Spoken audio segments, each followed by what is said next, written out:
thing to be ashamed of our views. The Honorable Oundo, go ahead. Chair, as much as this amendment is laudable, I need to ask the chair to expand it beyond what we have been provided here, probably in due time, to include circles and any other schemes that can be registered. But Honorable Speaker, this element of tokenism, and then you say you are doing a favors to Kenyans, this is undermining the intelligence of people of Kenya. This tokenism, if we had not taxed them so highly, housing, they would not have been bothered by this tokenism that we are providing here. Honorable Kagushia. Thank you, Honorable Speaker. You know, Honorable Speaker, members, what I realize is that... Honorable members, I'm allowing this debate, not point of orders, but this debate because we are on second reading.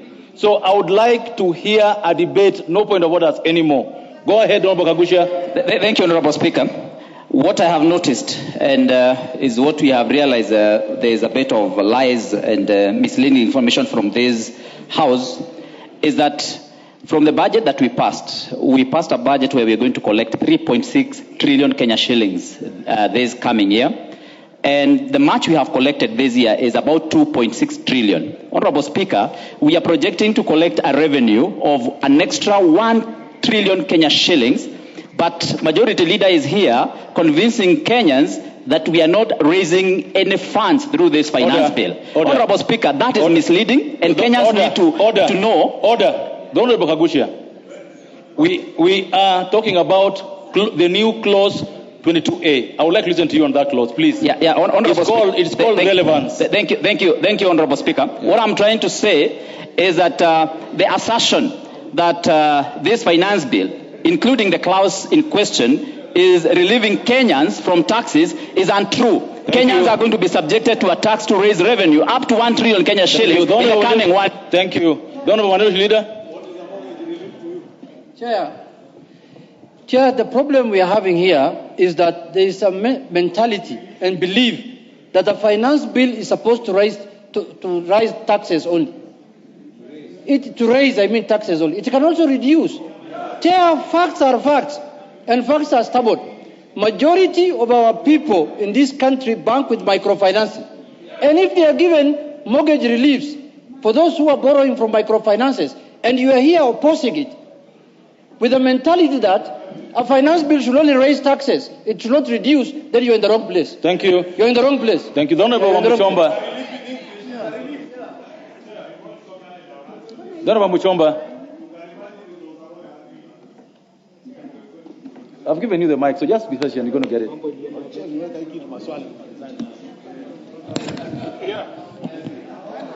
Use the one behind you. Thank you. Okay, Thank you, Chair. Thank you, Chair. Chair, I am a member of Gatondo CBO, a small CBO that is made up of many traders in Gatondo. I joined them when I was the women rep for Kiambu. Chair, the last AGM we did, we wanted to make sure that every member who is a normal trader in Gatondo, in the market, Gatondo Modern Market, affords a house in Mwihoko, in Juja, through our own small scheme. So I'm so excited, Mr. Speaker, that this amendment is going to give relief to those women, the traders in the market.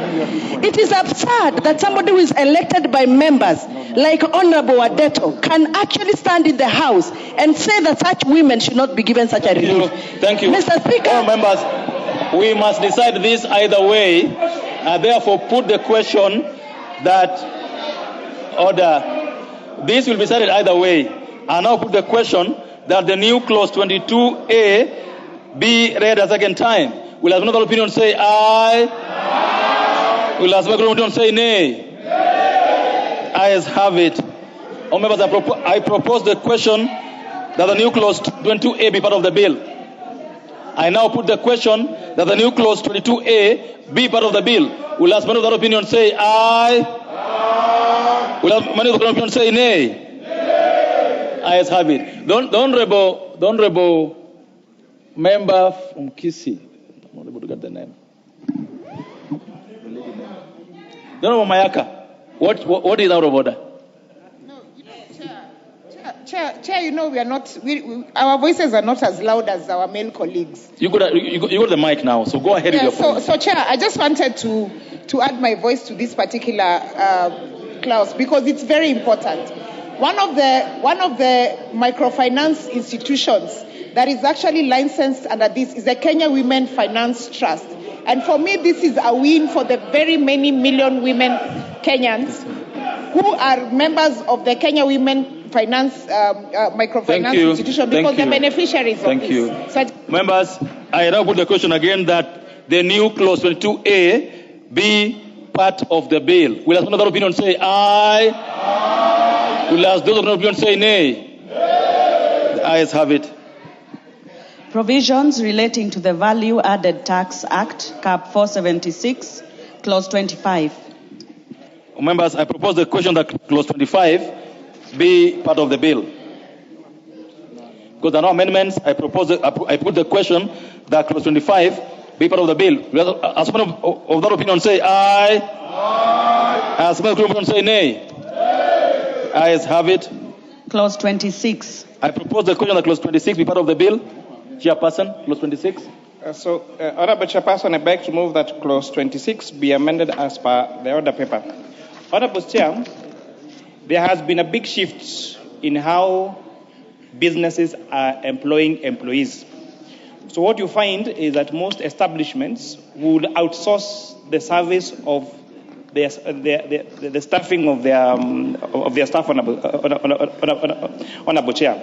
And so what that meant is if I have a business that I employ 1,000 people that work at QuickMart, so I will pay my staff their salaries, and then QuickMart will reimburse me, will pay me. So what KRA did was go to those particular businesses and say, because you have received this, then you should charge VAT. And Honorable Speaker, Honorable Chair, from public participation, we realize that is a mistake because there is no value being added. It is just reimbursement for their service. And therefore, we are recommending that we expressly provide it for the law, where these establishments provide for that outsourcing of labor, Honorable Speaker, they will not be subjected to VAT when they are reimbursed by those establishments. Thank you. Thank you. Members, I propose the question that Clause 26 be amended as proposed by the Chairperson. I put the question that Clause 26 be amended as proposed by the Chairperson of Finance Committee. As many other opinions say aye. Aye. As many other opinions say nay. Aye. The ayes have it. I now put the question that Clause 26 as amended be part of the bill. Will as many other opinions say aye? Aye. Will as those opinions say nay? Nay. The ayes have it. Clause 27. Members, I propose the question that Clause 27 be part of the bill. Chair. Clause 27. You know, Honorable Chair, it's the leader of majority who is consulting on a particular matter. Honorable Speaker, I beg to move that Clause 27 be amended as per the order paper. This Honorable Chair is correcting a cross-referencing error where subsection 2 has been referred as subsection 1. So it's a correction, just cleaning up. So I propose the question that Clause 27 be amended as proposed by the Chair. I put the question that Clause 27 be amended as proposed by the Chair. Will another opinion say aye? Aye. Will another opinion say nay? The ayes have it. I put the question, members, that Clause 27 as amended be part of the bill. Will another opinion say aye? Aye. Will another opinion say nay? The ayes have it. Clause 28. Members, I propose the question that Clause 28 be part of the bill. There will be no amendment. I put the question that Clause 28 be part of the bill. Will as many of that opinion say aye? Aye. Will other opinion say nay? Nay. The ayes have it. Clause 29. Members, I propose the question that Clause 29 be part of the bill. Chairman. Honorable Chairperson, I beg to move that Clause 29 be amended as per the order paper.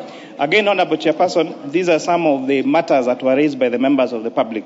Because what this clause was doing, by changing the definition of the word person under the VAT Act, it would have created unnecessary responsibility and obligation for even small traders to be required to account for VAT.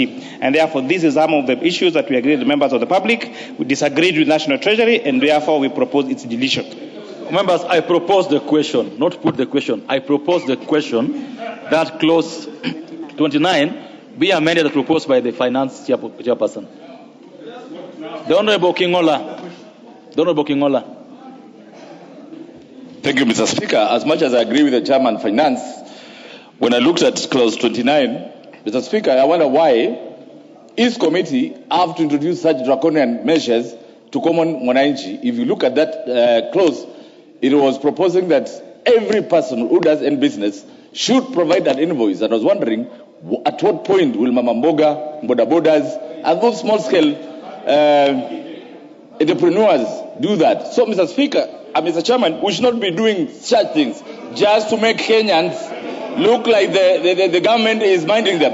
Yet, it is something which is being brought here to incite or, in fact, look like they are bribing Kenyans. Okay, the Honorable Majority, what is out of order? You know, Honorable Speaker, it is important that we be honest with Kenyans and be very sincere in our engagements. Because the bill I am holding here, and I actually want to challenge, and I will volunteer my copy of the bill to Honorable Makau. Show us where in this bill the things you are alleging are about invoices are. It is okay to say things in Mavoko, but not here, honestly. Order. You can't allege things that are not in the bill that are there. And if anything, the chair has also clarified that even what was provided for in the bill in terms of a registered person, the definition of a registered person, he has simplified it and corrected it. No, don't use this floor to try and score cheap points. The Honorable Kingola, where are the invoices in the bill? Thank you, Mr. Speaker. I have the bill. Read here. Clause 29(2). This clause proposes to require the issuance of an invoice by every person who supplies goods. And of course, I was trying to say this will be very difficult for all small suppliers such as Mama Mboga, motorbike drivers. That's what it is. It is not. No. It's in the bill. It is in the bill. The Honorable Undo, sit down. The Honorable Undo, take your seat. The Honorable Mukuni, take your seat. The Honorable Kingola, read for me in clause 29 where the invoices of supply are. That's what I asked you to do. The Honorable, give it. Order. Mr. Speaker, Mr. Chairman, look at clause 29(2). You can read, Mr. Chairman. Read. Order. I asked Honorable Kingola to read. Honorable Kingola, read that bill. Order. Honorable Zambia, order. Honorable Mukunyi, take your seat. Order. You can take my specs. Honorable Kingola, you shall read that bill. Order, members, order. Honorable Kingola, go and sit and read.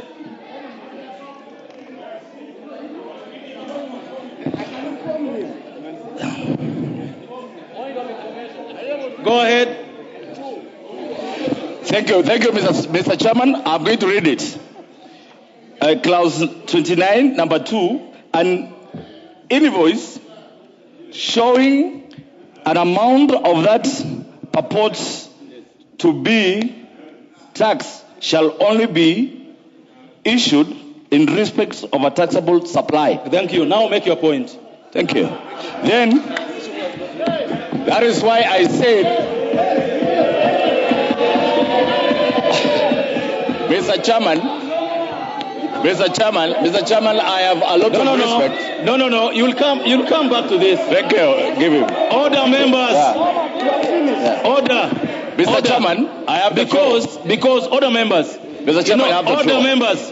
If we go back to what you had said earlier, you will find that, so go ahead and finish your point. So, thank you, Mr. Chairman. The reason why I said this, Mr. Chairman, this government has developed a trend of bringing laws. No, that now is conjecture. Okay. Mr. Chairman, it is. You shall sit down. Because you cannot bring a proposal to doing Kenya. Go ahead. Go ahead. Honorable members, it's not good to do conjecture. It's good to be factual. Honorable Junet, go ahead. Honorable Junet, move to this seat. Move. Just use this one. Chair, it is true it is true that 29(2) says an invoice showing an amount that purports to be taxed shall only be issued in respect of taxable supply. But, Mr. Chair, I want to tell Honorable Macau, my commissioner, that if he had listened to the committee chair earlier, Yes. the amendments that the committee chair has moved by deleting registered persons, that registered person is talking about is the same people he's talking about. Mama Mboga, he's talking about Mutumba. Yes, yes, that is the truth. This is what the bill is saying. Unless you that is, if you listen to his amendment, if you listen to the amendment of the chair, and I want to congratulate the chair by taking care of Mama Mboga, Mutumba, and all small traders. Chair, congratulations, because when you delete registered persons, you are taking care of that category of business people. But the corporate people will pay their taxes. Thank you, members. I now put the question. All members, that clause 29 be amended as proposed by the chairperson of the Finance Committee. Will as another opinion say aye? Aye. Will as another opinion say nay?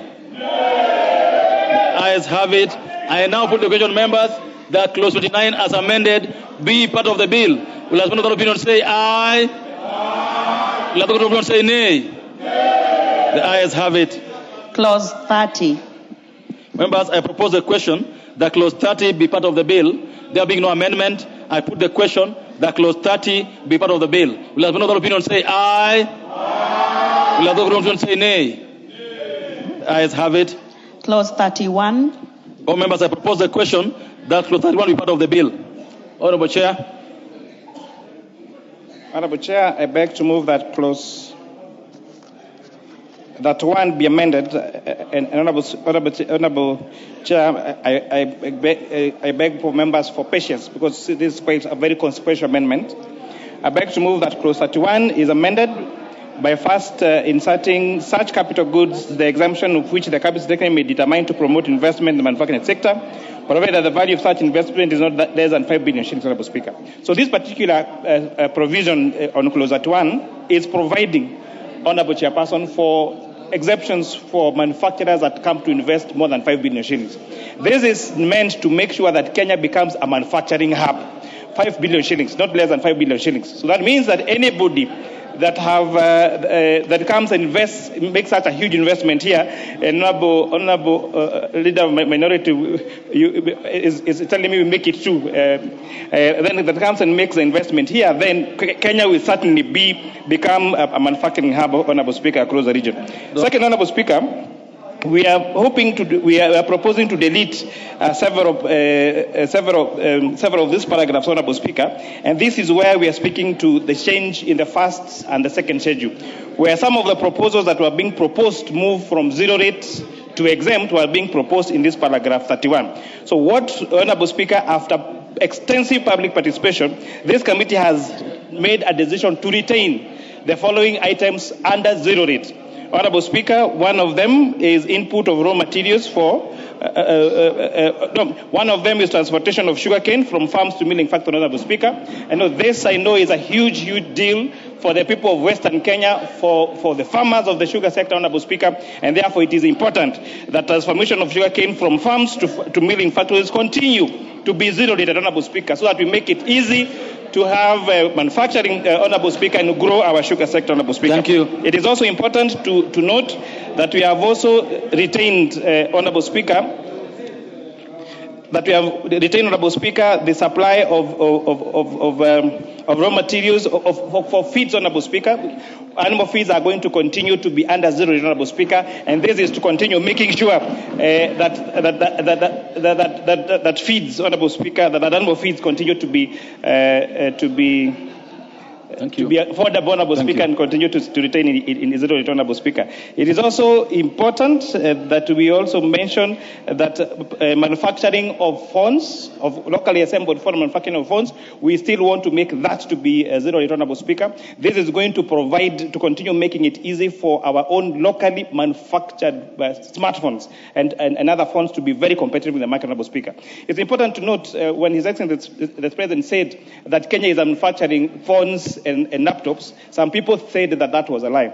It is important to tell Kenyans that we have companies in this country that produce more than 1 million smartphones per year, including, and not limited to, M-Kopa, including Sangbird, including Jomo Kenyatta University of Science and Technology. So we have Dedan Kimathi University. We have grown as a country that now we are exporting smartphones, we are exporting laptops, we are exporting computer-enabled speaker, and this particular zero rating of this particular product continues to ensure that we have good employment for young people and we are competitive, honorable speaker, in that sector. Thank you, honorable members. Order. I have not even proposed the question. Can I propose it first? I propose the question, members, that clause 31 be amended as proposed by the chairperson of the Finance Committee. And before you do that, before I give it to the honorable, I want to give it first to honorable Mbui, but before I do that, please welcome children from the Kirima Comprehensive School, Ojoro constituency, Nyandarua County. The honorable Mbui. Yeah, thank you, Mr. Speaker. I had an amendment on that in that clause, which I dropped because I believe that I'm convinced to reject the whole bill. But Chair, on the matter that the Chair has raised, the change in 146.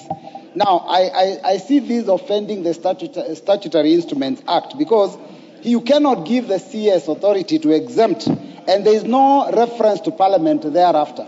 Because he's just saying that such capital goods that the exemption of which the Cabinet Secretary may determine. Now, ideally, there has to be some fallback so that even as he makes that decision, he can also come back to the people's representatives for acceptance. So I think I would have wanted this to have gone through, but I wish he would have amended it in a way that we also hold sway over the executive on that matter. Thank you, Chair.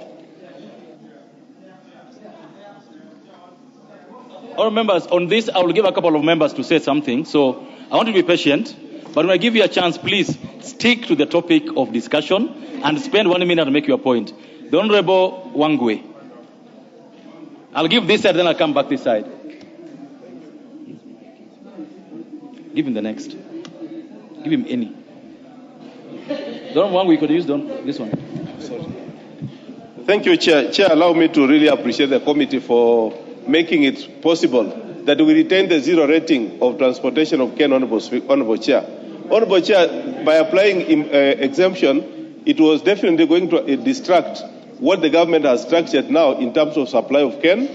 The industry has stabilized, Honorable Chair, and distorting it by making it exempt was definitely going to distract everything. Therefore, I want to support the amendment and retain that the committee amendment stands. Thank you, Honorable Chair. Members, the Honorable Wangwe had moved successfully the sugar bill, and is now an act of parliament. That's why this is very important to him. I'll give it, the Honorable Junet.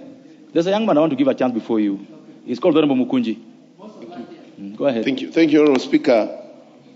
And when I was reading this bill, Honorable Speaker, I was wondering, what is it that this country want to achieve by moving from zero rated to exemption of important things such as manufacturing of things in this country. Honorable Speaker, this House in 2024 was invaded because of some proposals that were felt to be so draconian in this country, Honorable Speaker, and out of the executive proposals, we found ourselves under siege, and many members had to run away in very weird places, including ambulances, Honorable Speaker.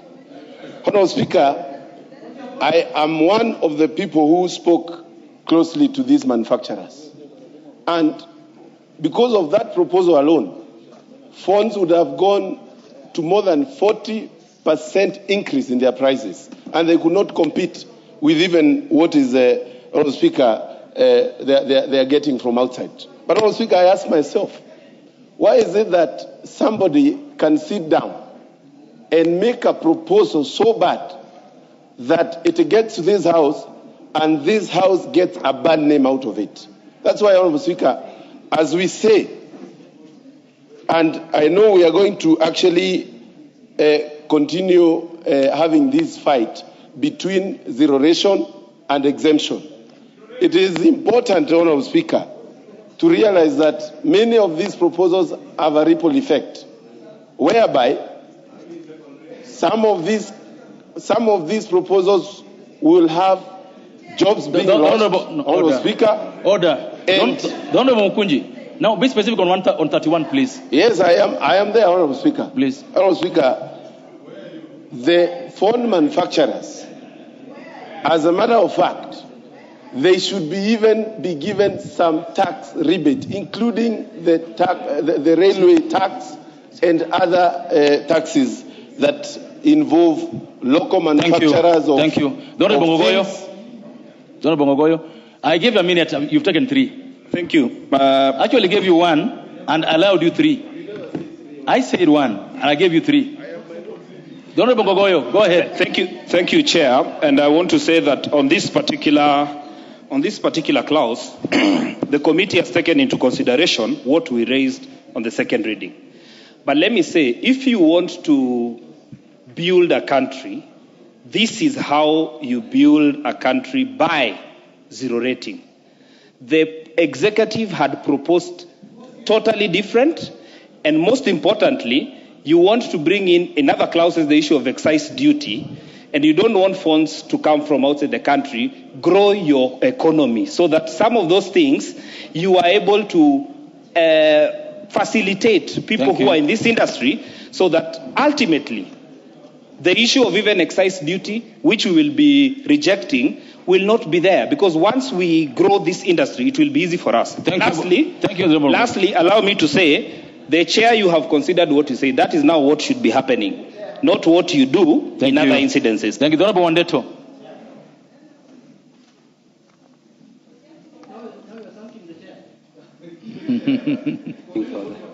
Speaker, I also want to thank the Committee of Finance for at least listening to Kenyans on this one. And that's why I was challenging my good friend, Honorable Kimani Kuria, that such proposals should not have even been published in the first place.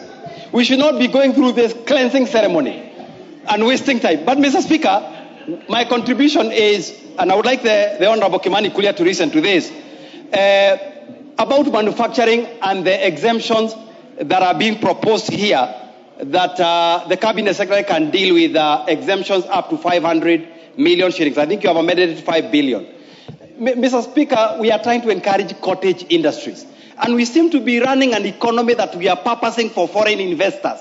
Let us also purpose our economy to encourage local investors. We have many people going to China to get machines of 2 million, 3 million to do juice extraction, packaging this and that. It is important that at least they also get this sort of capital investment exemption. Honorable Jeanette.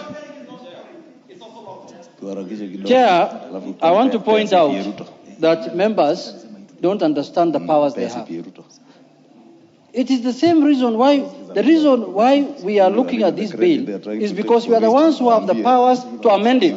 National Treasury can propose anything they want under the sun.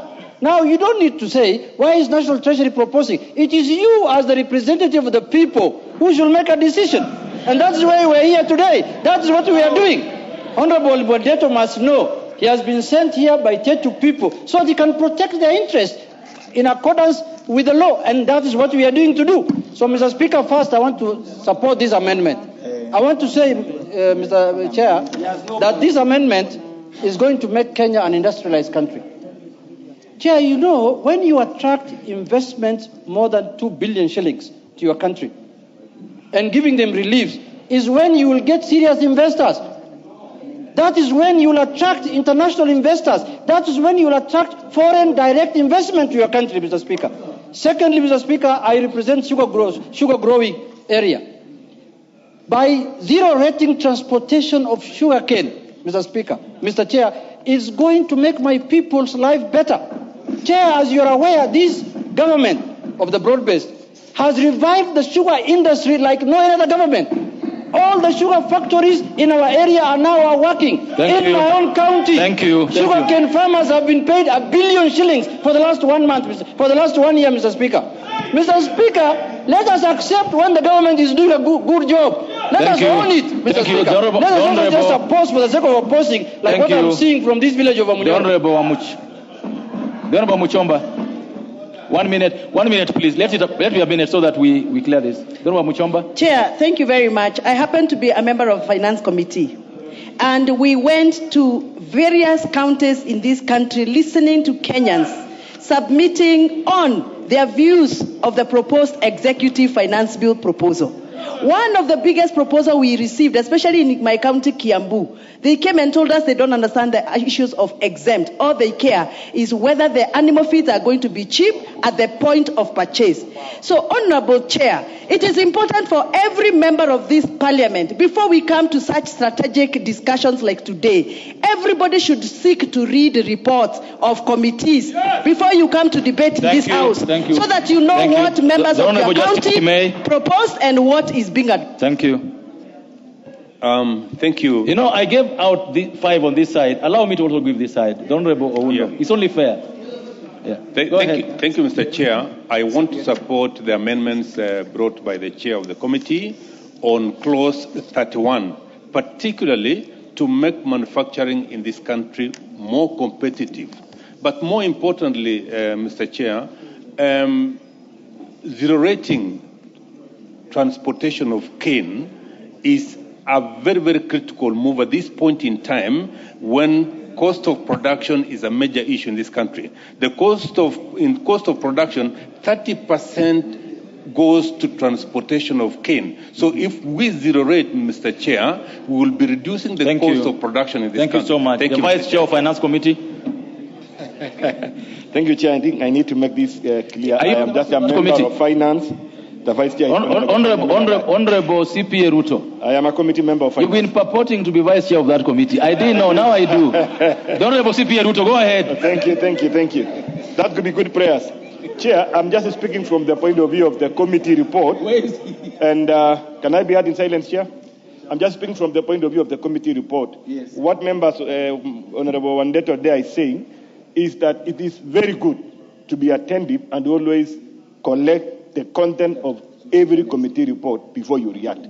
Because right now it comes out that the committee has done the right thing, what we were wailing about, what we were complaining about, and the committee, guided by Article 118 of our Constitution, they undertaken public participation and have taken into consideration the views of the members of public that are affected. And they are put in this report. The entire report carries huge stakeholder engagement and what members of public are saying. Honourable members, thank you. Always listen to the report, go through the report before you argue. Thank you. Now that you'll agree that this clause does justice to what is required. Honorable Kaluma, lastly.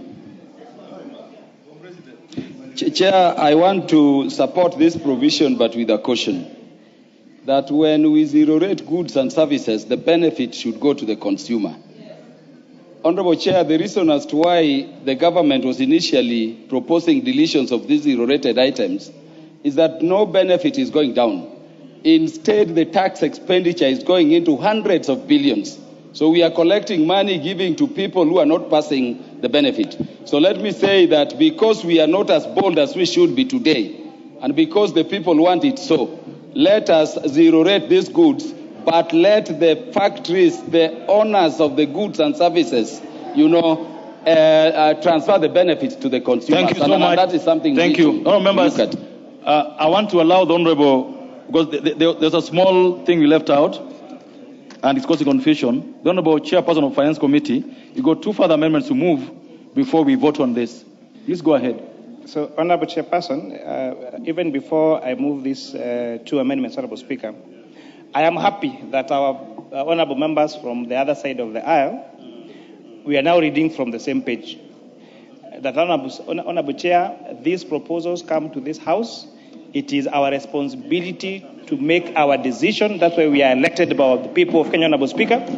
As important also not to take the floor of this House to deliberately mislead, so that when you are voting no, then you are purporting that. Thank you. Please move your amendments now. Honorable Speaker, after further consultation, I want to move a further amendment, Honorable Speaker, that's on clause 31, that such goods with the exemption of the Cabinet Secretary may determine to promote investment in the manufacturing sector, provided that the value of such investment is not less than Kenya shillings 2 billion shillings, Honorable Speaker. The 5 billion is a bit too high, Honorable Speaker, and I think we agree that allowing investment of up to 2 billion shillings, Honorable Speaker, at least that will give an incentive to many more manufacturers. A billion, Honorable Speaker. Honorable Speaker, secondly, I would like to further move that. Where is that? Honorable Speaker, Honorable Chair, I beg to further move that clause. It's 174, paragraph D. That clause 174, paragraph D, be further amended to read the following. In paragraph B1, by the proposal new paragraph B, and substituting therefore the following new paragraph, the issue, transfer, receipt, and other dealing with money, including money transfer services and accepting over the payment counters of household bills, but does not include the rest. So we are just changing the word or to and. And the purpose of this investment, Honorable Speaker, after again very consultative public participation, the wording on this particular clause, Honorable Speaker, could have been interpreted to mean that M-Pesa services would be subjected to further tax, Honorable Speaker. So by wording it like that, Honorable Speaker, it expressly provides that no additional taxation would be allowed on such crucial services, like, for example, M-Pesa service, Honorable Speaker. And Honorable Speaker, lastly, following the ruling on the T-bill, Honorable Speaker, because I think it's important that I declare interest that I'm a farmer. Okay. And so I did a lot with animal feed. And therefore, Honorable Speaker, it's important that I go on record that I am a farmer, Honorable Speaker, on this particular Chair, before you sit down, there's an issue that was raised by Honorable Mbui earlier on what are the benchmarks to ensure that the CS Treasury does not use this discretion badly. I think you need to make a comment on it. Yes, the decision on the 2 billion. So, Honorable Speaker, when we were arguing this, we actually strongly felt that we needed to add another provision to subject this to the National Treasury issuing regulations, Honorable Speaker. Okay. But again, we thought that period between now and when the regulations would be published and passed in this House could still disadvantage those ready investors to come and invest, Honorable Speaker. But we'll be moving further in further tax amendment to provide that the National Treasury must issue regulations, Honorable Speaker, as you said, to make sure that this particular proposal is not abused, Honorable Speaker. I hope you work with him to ensure that you bring this regulation. So, members, I now put the question that clause 31, as amended and further amended, be further amended as proposed by the Personal Finance Committee. Will another opinion say aye? Aye. Will those opinion say nay? The ayes have it. Members, I propose the question, therefore, that clause 31, as amended and further amended, be part of the bill. Will as many without opinion say aye? Aye. Will as many without opinion say nay? Nay. Ayes have it. Clause 32. Members, I propose the question that clause 32 be part of the bill. Chairperson of the committee. Honorable Chairperson, I beg to move that clause 32 be amended as per the order paper by deleting the following paragraph, Honorable Chair. Now that we have made the deletions on clause 31, that we are moving those items from second schedule to first schedule. We now need to delete them again where they are, Honorable Speaker. So this means that now the items that we have listed as taking them back to zero rate remains under zero rate. You are cleaning up. Thank you. Members, I propose the question that clause 32 be amended as proposed by the Chair of the Finance Committee. Honorable Undo. Let me also take this opportunity to thank the committee for listening to the cries and the voices of Kenyans. But of course, as we do that, we must always question the motive of the drafters of this document. They must have been sadists. They are not typical experts that we thought went there. No sane person, no sane Kenyan could have done this. Honorable Speaker, it's unbelievable. But thanks a lot for the Parliament for listening. Thank you. Members, I now put the question that clause 32 be amended as proposed by the Chair. Will as many opinion say aye? Aye. Will as many opinion say nay? The ayes have it. Members, I now put the question that clause 32 as amended be part of the bill. Will as many opinion say aye? Aye. Those opinion say nay? Nay. The ayes have it. New clause 26A. Members, I propose the question that new clause 26A be part of the bill. Mover to move it for second reading.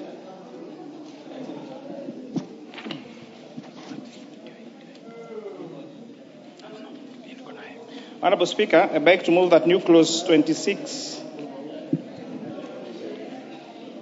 new clause 26A be now read a second time, Honourable Speaker. Honourable Speaker, this relates to supplies that are made to Kenya Defence Forces, Kenya Defence Welfare Services, the National Intelligence Service, the National Police Service, and the National Intelligence Service, Honourable Speaker. Honourable Speaker, Honourable Chair, the supplies that are made to these institutions for our men and women of uniform who do very tremendous job in protecting our country, Honourable Speaker, are exempt. But however, when the suppliers of this particular supplies to them, they are not exempt. And therefore, the suppliers to these particular institutions are not able to claim their input VAT. So, Honourable Speaker, by now providing this expressive proposal, Honourable Speaker, is going to increase the working capital available to these particular institutions. And we're talking about entities that apply, for example, fuel to Kenya Defence Forces. So that supply of fuel is exempt because Kenya Defence Forces, for example, or National Intelligence or National Police Service products, those particular institutions are exempt from VAT. But now the supplier, according to the current law, is not allowed to claim input VAT. So therefore, we are exempting this particular case, Madam Speaker, to make it easier for those that supply vatable product to this particular institution. Members, I propose the question that the new clause 26A be now read a second time. I put the question that the new clause 26A be now read a second time. Will as many of that opinion say aye? Aye. Those of opinion say nay? Nay. Ayes have it. Members, I now propose the question that the new clause 26A be part of the bill. I put the question that the new clause 26A be part of the bill. Will as many of that opinion say aye? Aye. Those of opinion say nay? Nay. The ayes have it. Provisions relating to the Excise Duty Act, CAP 472, Clause 33. Clause 33 has no amendment. I therefore propose the question that Clause 33 be part of the bill. I put the question that Clause 33 be part of the bill. Let another opinion say aye. Aye. Those opinion say nay. Nay. Ayes have it. Clause 34. Members, I propose the question that Clause 34 be part of the bill. Chairperson. Honourable Chairperson, I beg to move that clause 34 be amended by being deleted. Honourable Chairperson, this is one of the issues that we debated extensively yesterday and before yesterday. And this matter relates to taxation on phones on activation. Honourable Chairperson, we agree that there has been a lot of tax evasion for many traders in mobile phones. Honourable Chairperson, you might find a phone like maybe an iPhone 17 trading at 200,000 shillings on a shop, whereas you know that price is not reasonable, Honourable Speaker. It means that around 55% of the taxes on the phones, those people are not paying taxes, Honourable Speaker. So therefore, if taxing these phones on activation would have led to higher collection, Honourable Speaker, and making it a level playing field for everyone. Okay. However, Honourable Speaker, upon further interrogation of this particular clause, the committee concluded and agreed with the members of the public, the Kenya Revenue Authority needs to work on systems first if they are to change the taxation point, Honourable Speaker. Because as worded in this law, Honourable Speaker, it would have added unnecessary tax administration to consumers. If, Honourable Chair, you buy a phone and you send it to your brother in the village, and maybe that phone you did not know tax was paid on it, and then that your brother is required to pay tax on it, I think that will create unnecessary tax burden, Honourable Speaker, to taxpayers, Honourable Speaker. Members, I propose the question that Clause 34 be amended proposed by the Chair. The first bite will be Honourable Mwenje's bite. Thank you, Honourable Speaker. Thank you, Honourable Speaker, and I want to thank the committee because, Honourable Speaker, this was one of the clauses that I had a very serious problem with, especially with regards to the word activation, because my concern was that this would peg a phone to an individual. And that would mean that in any time that you want to track that phone or shut it down or anything, this would have been a clause that would have been dangerously put there to be abused. And I want to thank the committee for considering that. Member for Kigumo. Thank you, Chair. I'm also glad that we were listened to because we are raising this issue. And I think the problem we have with the KRA is that every problem looks like something that should be dealt with a new tax. So the inefficiencies of being unable to collect tax from people who deal with phones should not be passed on to consumers. And I think that is in the right place, and they must ensure that their systems are effective. Thank you. Thank you, Mr. Speaker. I want to laud the committee for that deletion. And this is why, honorable members, the proposals in this yellow paper are proposals from National Treasury. It is asked the people who have been elected in this country to look at what is painful with the people of Kenya and delete it and be able to rectify those things that are harmful to our society and will make the cost of phone expensive. Mr. Speaker, this is the way to go. As legislators, we will listen to the people of Kenya and we are able to get solutions. Members, I therefore put the question that clause 34 be amended as proposed by the Chair of Finance Committee. Will those of that opinion say aye? And those of that opinion say nay? Ayes have it. Members, I now put the question. All members, clause 34 is deleted, and therefore there is no point to make it part of the bill. Next clause. Clause 35. Members, I propose that clause 35 part of the bill. Chairperson. Vero Maclap. Take your seat. Madam Chair, I beg to move that clause 35 be amended as per the order paper. Again, this relates to the issue of excise duty. Order. Vero Maclap. Yes. Get off the between the chair and the... Go ahead. Thank you, Honorable Chair. I beg to move that clause 35 be amended as per the order paper by deleting this particular provision. And again, this relates to the issue that we are discussing on telephone, on mobile phones, Honorable Chair. Members, I propose the question that clause 35 be amended as proposed by the Chair by deletion. Members, I put the question that clause 35 be deleted. Will husband of that opinion say aye? Those of that opinion say nay? The ayes have it.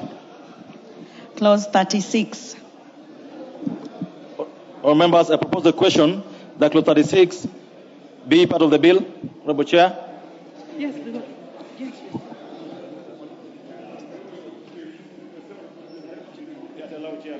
What is it about?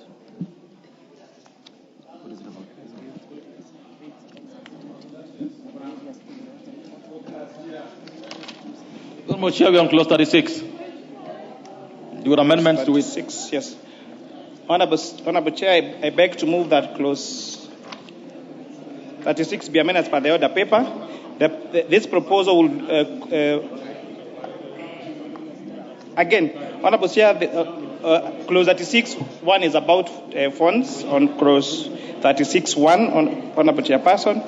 The other is about the various rates, Honorable Chair, including the rates for small independent brewers. Honorable Chair, we found clause 5 very dangerous, Honorable Chair, and we could also not understand why it was there because the clause 5 was reading in the description, spirits of undenatured extra neutral ethanol of alcoholic strength 90% purchased by licensed manufacturers by deleting the word licensed manufacturers.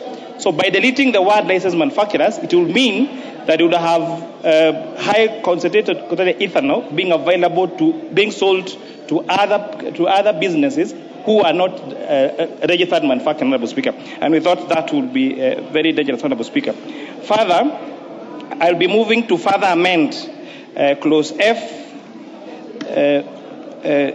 10. That is that what? Huh? You know, reading these Roman numbers, X. The Honorable Chair, you got order. The Honorable Chair, you can consult for a minute. Okay. On clause 13, Honorable Chairperson, we are now introducing a new provision And I think this is very important for our brothers and sisters in the sugar belt sector. We are now proposing to increase tax on imported sugar. The current rate of imported sugar is at 7.5 shillings per kilogram. Our committee report had recommended 10 shillings per kilogram, but upon further consultation, moving that further, this be amended by making it 40 shillings per kilogram, Honorable Speaker. This would mean that all the companies, Honorable Speaker, that are producing sugar, the likes of Mumias, the likes of Muhoroni, and all those others, Honorable Speaker, we are going now to make it easier for them to sell sugar in this country, Honorable Speaker. Thank you. Now, members, I propose the question that clause 36 be amended as proposed by the Chair of Finance Committee. The first bite will go to Honorable Nabi Nabuera.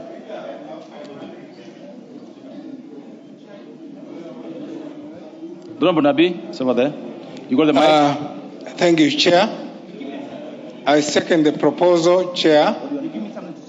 Coming from a sugar growing area, one of the problems we have had as up to yesterday is imported sugar. By making imported sugar more expensive, it delivers good prices for local sugar. It makes our local sugar more competitive. I therefore second. Thank you. The Honorable Murugara. Actually, I know there's this side. So I'll leave this side first and I come back this side. Thank you very much, Honorable Chair. Honorable Chair, I support this. This is extremely timely. We have had problems with our factories, local production, and growing of sugarcane. Correct. Because in Brazil or those other countries, it is extremely cheap to produce sugar. So they bring it here, not just like an export, it's dumping. So they dump it here, we buy it, and we kill our factories, and we discourage our farmers. Thank you. Honorable Mogaka. This is extremely good. Members, let's do a minute each. Honorable Mogaka. Don't have a mic. You got a mic.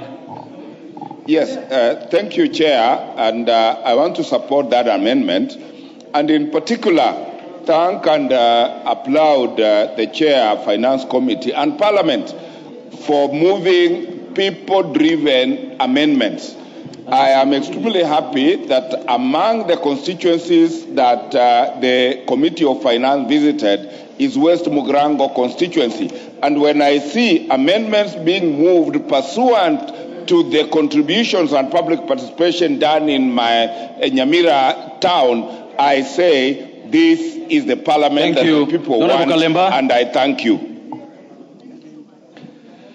Thank you, Honorable Speaker. I want to support this amendment, for it is going to ensure that the sugar farmers are going to get more earnings.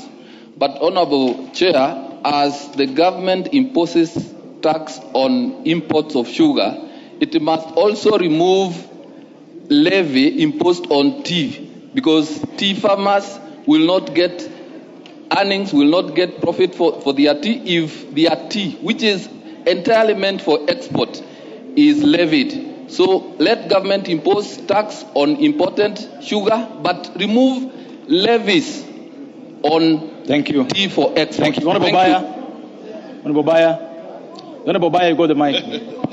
Thank you. Chair, I would like to support this amendment and congratulate the committee, but also to say that this will contribute to growing sugar in new frontiers. For example, Kwale is one of the areas that for many years, Ramisi sugar.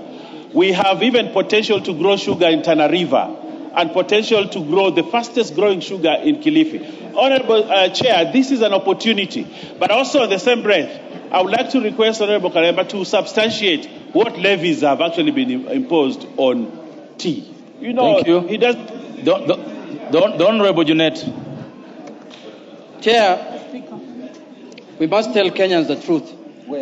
That this finance bill is for Kenyans and it's meant to make their lives easy and simple.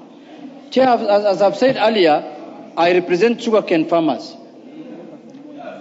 I represent my voters as sugarcane farmers. Chair, we have 17 companies in Kenya that produce sugar. And courtesy to this government of President William Ruto and the broad-based, all the 17 are functioning. And all the 17 are paying farmers. And they are paying within 7 days. Chair, I want to tell you, governments that are facing elections like now, 1 year to elections, are known for removing taxes from sugar so that they can raise campaign funds. But this is a government that is imposing taxes on sugar 1 year to the election. What is that telling you? They want to take care of the farmers. They want to make sure that farmers earn, farmers get money. There is money in their pocket. We must respect and congratulate the president. Thank you, Chair. Chair, I would like to... Now, what is out of order, Honorable Wanjiboka? I'm concerned, Honorable Chair. The Chair of Finance received a call, and he has since not returned back. And you know he was dealing with a live wire. He was dealing with a live wire. So is he safe? Is he safe, Chair? No. The member for Lagos Songa, order. Now Lagos Songa on his feet, he will be given a chance to contribute. Thank you, Chair. Chair, I wanted to say that this is one of the very progressive amendments that I would like to support. Chair, you know that me and you come from Siaya. We have 2 companies that are setting up, sugar manufacturing companies. And we want them to produce sugar to be sold to Kenyans, not to produce sugar and keep them in stores. Therefore, I want to thank the committee for this progressive amendment. This amendment actually is going to put money in the pockets of Kenyans, and is going to create employment for millions of Kenyans across the sugar belt. Thank you. Thank you, Chair, for this opportunity. You know, Chair, by increasing the import duty or tax on imported sugar, basically we are protecting our farmers, and it's a good thing, Mr. Chair, that we protect farmers.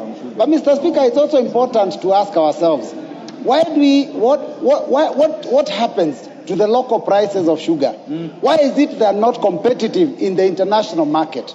Because that may be what we need to deal with. Because as you protect farmers and you impose import duty that is very high, you forget that you've also got consumers who actually require the cheaper the price. So what we need, Mr. Speaker, is to find a way of sorting out the price matter, that we support our local farmers, but at the same time we also support consumers. Thank you. Because the member from where? Thank you, Honorable Speaker. There is nothing out of order on what Honorable Mbuya said. Go ahead, Honorable Member from where? Thank you, Mr. Speaker, for giving me this chance to contribute to this amendment. While I support this amendment, I also propose that you impose taxes on imported rice so that we can protect the Kenyan farmers.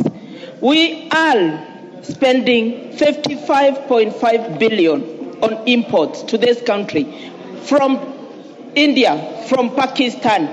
Mr. Speaker, from as close as Tanzania, we need to protect the very oppressed Moya farmer, Ahero farmer, so that they can make their living. Thank you, Honorable Wangwe. Thank you, Mr. Speaker. Honorable Speaker, Honorable Chair, thank you so much. I just want to put some factors correct. Do we have enough sugar in the stores? The answer is yes. Do we have enough cane? Yes. What do we need?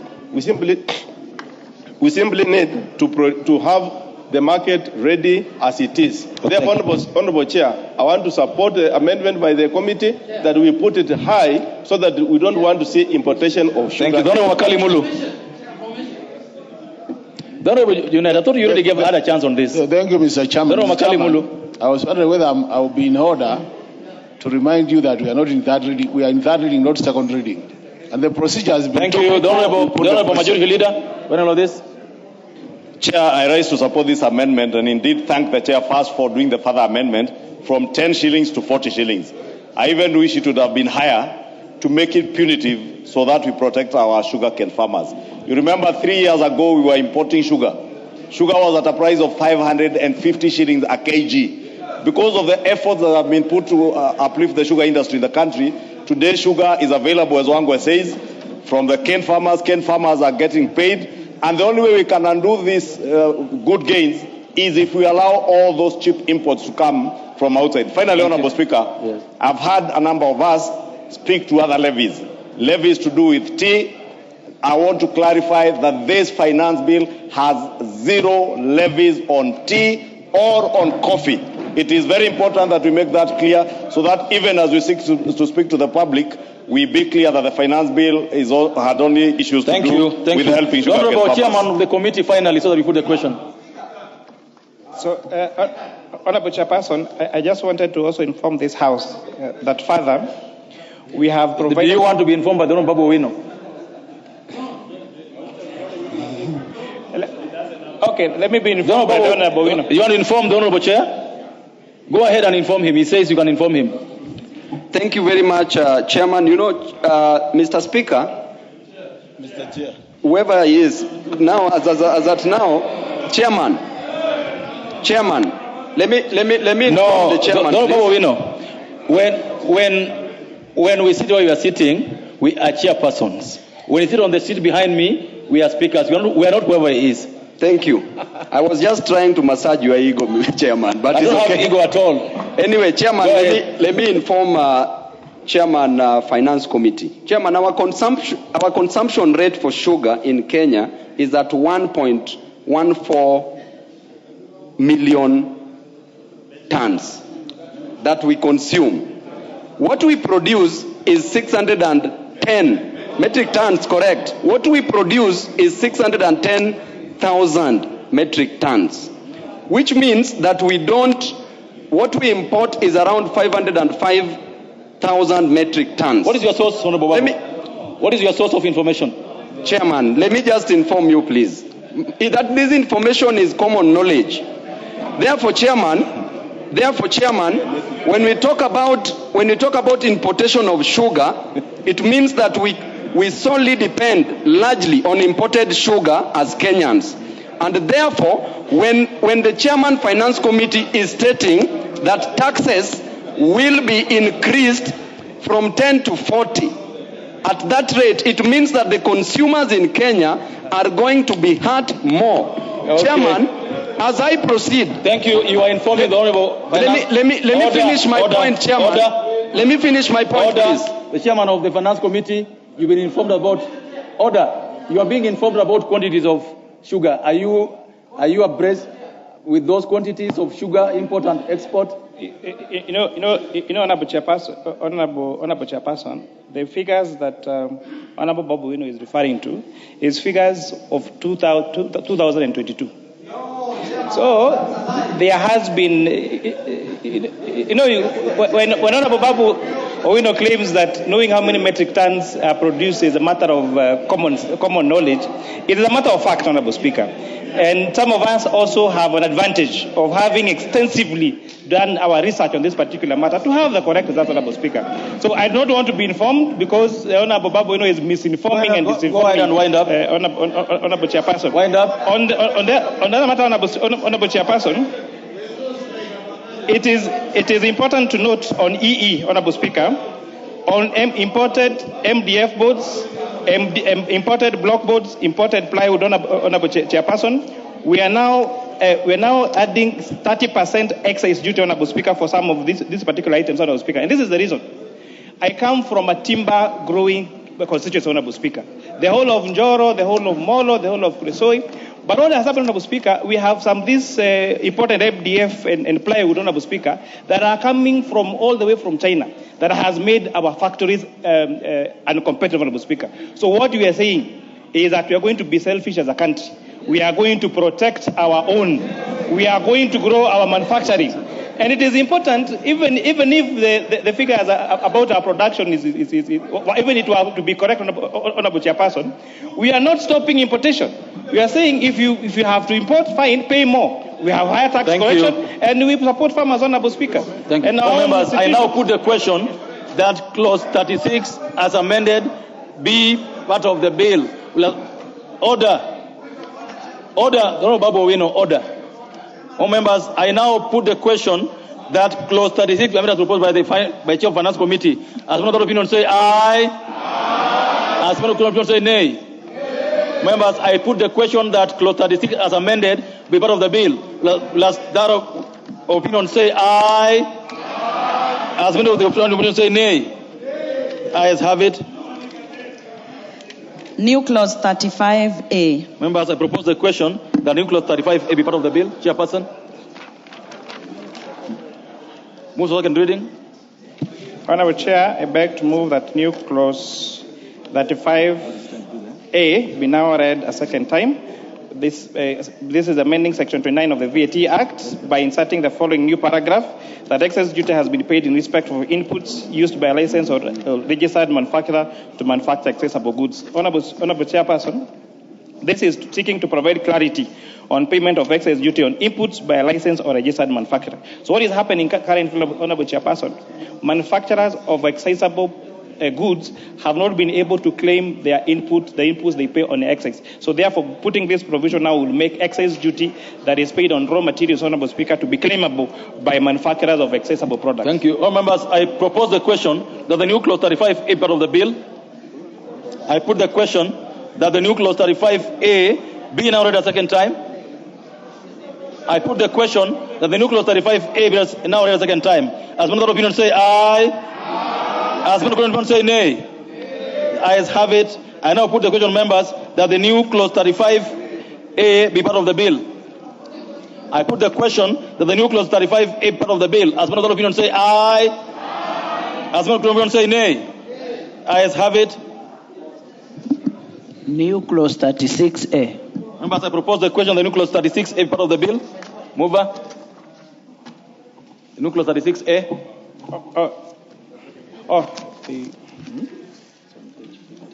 It's on page 15, 13, clause 36A. The NIS, Kenya Defense Forces.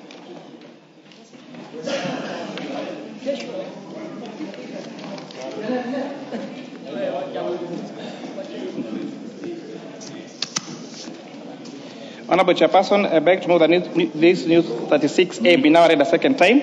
Honorable Chairperson, as you know, the people that provide services, security service in this country, that is the National Police, the Kenya Defense Force, Honorable Speaker, supplies to those institutions is exempt.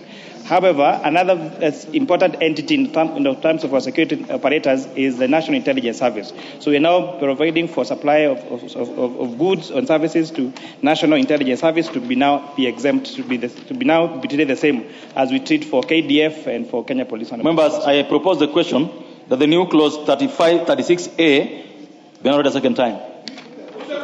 I put the question. Let me hear the Honorable Mbui. Thank you, Chairperson. You know, I've noted that there will be a drafting error because if you're going to put National Intelligence Service immediately after Kenya Defense Forces without either a comma or the word "and," then obviously that's a drafting error, so we need to correct it now. Okay. I think the error is accordingly carried the way it's been mentioned. I now put the question that the new clause 36A be read a second time. As one of the opinion say aye. As one of the opinion say nay. Ayes have it. I propose the question, members, that the new clause 36A be part of the bill. I put the question that the new clause 36A be part of the bill. As one of the opinion say aye. As one of the opinion say nay. Ayes have it. Provisions relating to the Tax Procedures Act, Cap 469B, Clause 37. Members, I propose the question that clause 37 be part of the bill. There being no amendment, I propose the question that clause 37 be part of the bill. As one of the opinion say aye. As one opinion say nay. Ayes have it. Clause 38. I propose the question that clause 38 be part of the bill. Chairperson. Honorable Chairperson, I beg to move that clause 38 be part of the bill. Honorable Chairperson, this clause 38, as you may recall, this Honorable House last year became the first country in Africa to pass a standalone legislation on virtual asset providers. Now that we already have a law that recognizes virtual asset service providers, now we are subjecting them to procedures of Tax Procedures Act. And the amendment that we are seeking on this particular amendment is to protect the data on this virtual asset space to make sure that the way the KRA uses that data is in line with the Data Protection Act, Honorable Chairperson. Members, I propose the question that clause 38 be amended as proposed by the Chairperson. The Honorable KJ of Dagoretti North, Dagoretti South. Mr. Speaker, I want to thank you, and I want to thank the Finance Committee, because in the hearings with the public, this is an issue that did come up, Mr. Speaker, and I want to agree with the Chairperson that the movement that we are doing is in place with the new laws that we are making, and also making reference to laws that we have passed in this House, up to and including the first Data Protection Act in Africa that was passed by members of this House, Mr. Speaker. And so I want to associate myself with these amendments. These amendments, Mr. Speaker, are proving a fact that this House does listen to the public. When we go out on public participation, it is not an act of public of PR, public relations, Mr. Speaker. We actually do listen to the citizen, and what we are seeing in the Finance Act this year is actually a product that has gone through the process, up to and including the involvement of the people and the public, Mr. Speaker. So, in the sense that it does not offend the Data Protection Act, I do stand to support, Mr. Speaker. Thank you. Thank you, Honorable Mayaka. Thank you, Honorable Speaker. Honorable Speaker, I want to support this particular clause because since when we passed the VASP Act and it was assented into law here, it has actually been very beneficial, Honorable Speaker, because it has brought more comfort to investors, especially in the digital financial innovation space, and it has made the risk level to go down. So, Honorable Speaker, this is one particular space that we really need to support, because again, when you look at the output of cryptocurrency investment that we do in this country, we are actually listed among top 2 in Africa. So this is very encouraging, and we need to really support it as a House. I thank you. The Honorable Ruto, CPA. Thank you so much, Chair, for this moment. I was part of the team that went around the country in the 2 bills that have been signed to the law, the Virtual Asset Act. Chair and members of this House, we all have to agree and live to the fact that the world is changing, digital world is shifting, and now payment systems are moving from the fiat currency to the virtual asset. And it is for this purpose that we have to appreciate as a country, like what the other countries have gone, to ensure that they have legislated this particular regime so that we facilitate trade through exchange of virtual assets. And for that purpose, we have also to align with our tax laws so that out of those transactions and facilitations, revenue we are able to raise to fund our budget. So it is a good move, and it's a showcase that Kenya is compliant and is committed to move forward as a country and to move with the first world countries that have accepted the new regime of virtual asset transaction. And this one will facilitate the flow of capital in businesses, in investments across the country. So it's something that we have to support it and ensure that we comply with it and align our legal framework to this particular. Thank you, and I support. Thank you. The Honorable Mukunji. Thank you, Honorable Speaker. Honorable Speaker, the area of virtual assets, you find that this is one area that very many young people have embraced. And Honorable Speaker, while we are looking to tap into that, Honorable Speaker, it is important also the government to do the right investments to empower and ensure that young people are able to grow in that area, especially, Honorable Speaker, the ones that actually we have not been able to provide jobs for, Honorable Speaker. Well, as I feel we have rushed to go and tap into those taxes, because, Honorable Speaker, it is actually a place that government has invested the most little money, Honorable Speaker, in the Honorable Speaker, this industry. But I feel that, Honorable Speaker, there is a need now that obviously, while we are not passing this bill on this side, the majority side and obviously the government side, the broad-based side is going to pass it. It is important that we do the right investment. You will come back. Hold your thought. What is out of order, Honorable KJ? If Honorable Speaker, Honorable Mukunji must be responsible for the veracity of the statement What is that out he of makes order? on this floor. The statement he's making is totally out of order, Mr. Speaker, to claim that there is no investment being made in the digital space by the Kenya government, Mr. Speaker. And Mr. Speaker, this gentleman ought to familiarize himself with the digital master plan.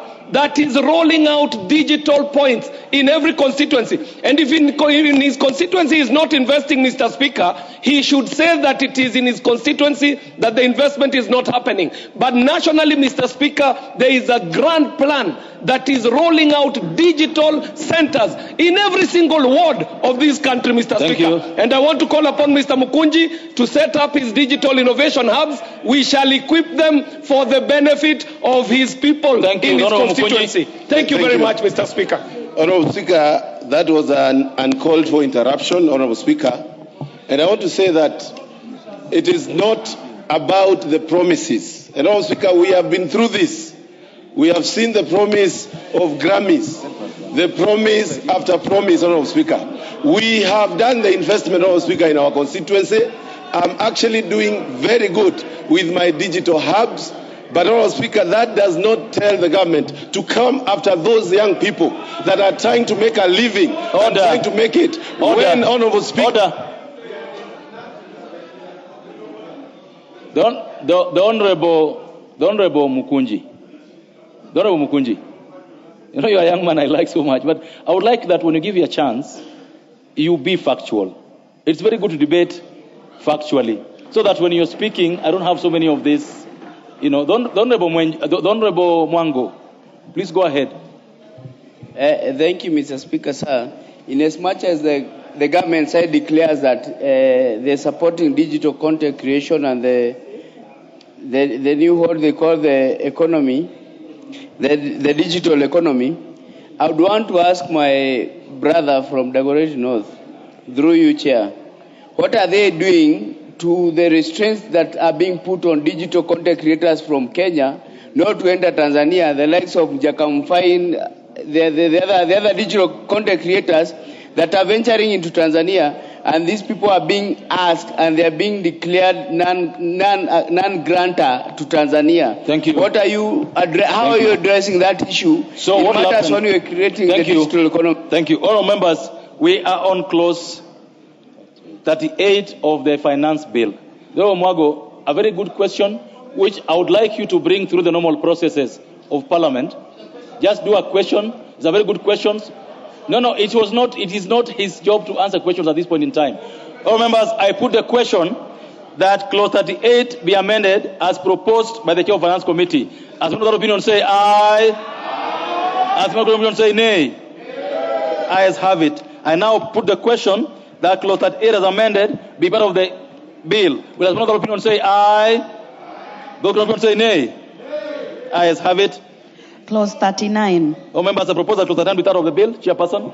And I want it to be a bit faster now. Yes, Honorable Chair, I beg to move that clause 39 be amended as per the order paper. Honorable Chairperson, this amendment relates to when you have been deregistered as a taxpayer in terms of your PIN was deregistered, and you apply for reinstatement for your PIN, KRA should make a decision within 90 days. All members, that is self-explanatory. I propose the question that clause 39 be amended as proposed by the Chair. I put the question that clause 9 be amended as proposed by the Chair. As one of the opinion say aye. As one of the opinion say nay. The ayes have it. Members, I put the question therefore that clause 9 as amended be part of the bill. As one of the opinion say aye. As one of the opinion say nay. Ayes have it. Clause 40. All members, I propose the question that clause 40 be amended. Honorable Mwenje, what is the problem? That is per se. No, members, I propose the question that clause 40 be part of the bill. Honorable Chair, clause 40. Honorable Chair, I beg to move that clause 40 be amended as per the order paper. Honorable Chair, this is where we are exempting non-resident individuals, Honorable Speaker, when they are opening an account within financial institutions and investment banks, that we waive the requirement to have a PIN, a KRA PIN number, Honorable Speaker, because it may not necessarily be registered for tax in Kenya. All members, I propose the question that clause 40 be amended as proposed by the Chair. I put the question that clause 40 be amended as proposed by the Chair. As one of the opinion say aye. As one of the opinion say nay. Ayes have it. Members, I put the question therefore that clause 40 as amended be part of the bill. As one of the opinion say aye. As one of the opinion say nay. Ayes have it. Clause 41. All members, I propose the question that clause 41 be part of the bill. Honorable Chair, I beg to move that clause 41 be amended as per the order paper. Honorable Chairperson, as you may recall, this clause 41 is where the commissioner may, the issue of what we call pre-populated returns, or where they give you information, say you have earned this income and supposed to pay tax. Honorable Speaker, we realize that this would be very dangerous if KRA is not mandated to give you the source of the information. The doctrine of law say that no one should be self-incriminating, and the burden of proof should be on the commissioner. So now, therefore, this requirement is requiring the commissioner, when they do an assessment on you, they give you the source of the information, Honorable Speaker, and so that you're not. So members, I propose the question that clause 41 be amended proposed by the chair. I put the question that clause 41 be amended proposed by the chair. As men of opinion say aye. As men of opinion say nay. Ayes have it. Members, I put the question that clause 41 as amended be part of the bill. As men of opinion say aye. As men of opinion say nay. The ayes have it. Clause 42. Members, I propose that clause 42 be part of the bill. Honorable Chair, clause 42. Honorable Chairperson, I beg to move that clause 42 be amended as per the order paper. Honorable Chairperson, this amendment is just seeking to correct cross-reference errors and provide for taxpayers for administration actions safeguards, Honorable Speaker, as explained on 41 above. Honorable Member for Kirinyaga, what's out of order? I can clearly see clause 41A. Certainly, it cannot be clause 41. That is why there's a need to it. Order. This is how it works, Honorable Member. That at the committee, when we have a new clause like 41, a new clause like 41A, we finish all the clauses of the bill, then we come to the new ones, which we do a second reading on first before we go to the committee. So that's okay. I think you needed that information, and it's all right. Honorable members, I propose the question that clause 42 be amended as proposed by the chair of Finance Committee. I put the question that clause 42 be amended as proposed by the chair of Finance Committee. As men of that opinion say aye. As men of that opinion say nay.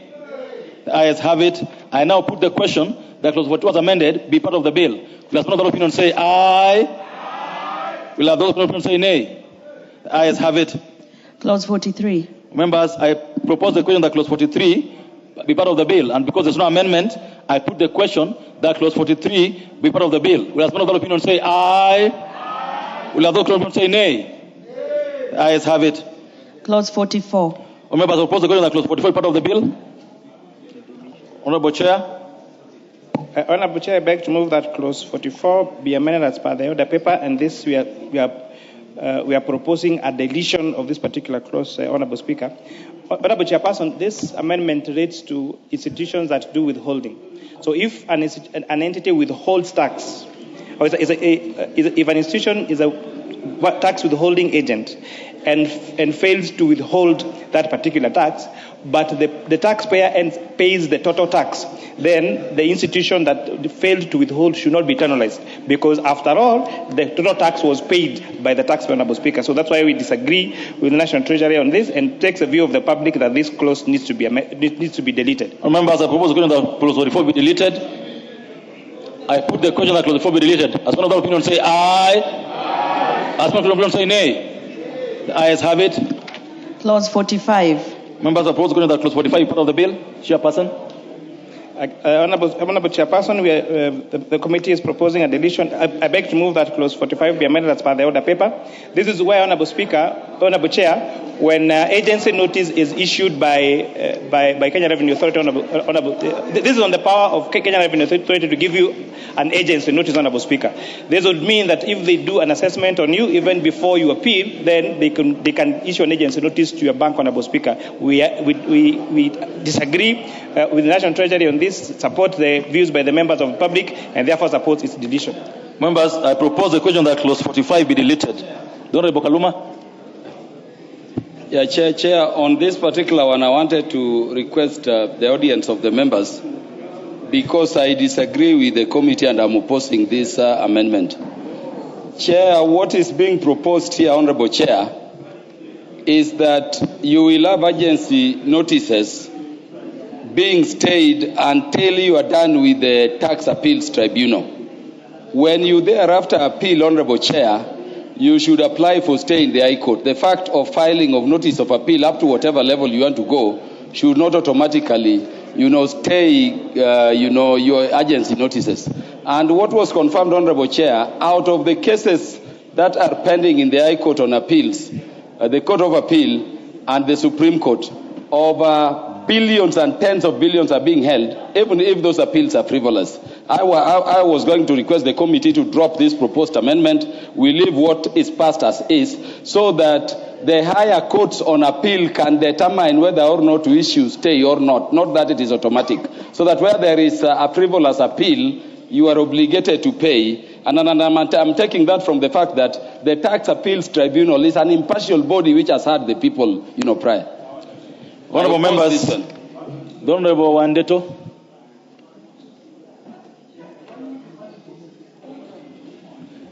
Thank you, Chair. And I think this was a very bad proposal, and it is sad that the Cabinet Secretary for Treasury would even contemplate doing something that is very unconstitutional. Because, Mr. Speaker, this is almost like saying, if you are arrested, you can start serving your criminal sentence even before the judges have heard you. And just in case they determine that you are innocent, you will just be released. When agency notices are issued, your property has been confiscated. Even if you win, some of the damage cannot be undone. So we are just saying that the Cabinet Secretary, at least on this one, please, don't bring things that are even unconstitutional. Thank you. Honorable Wakili Muriu. Thank you, Chairman. I'd like to add my voice on this clause.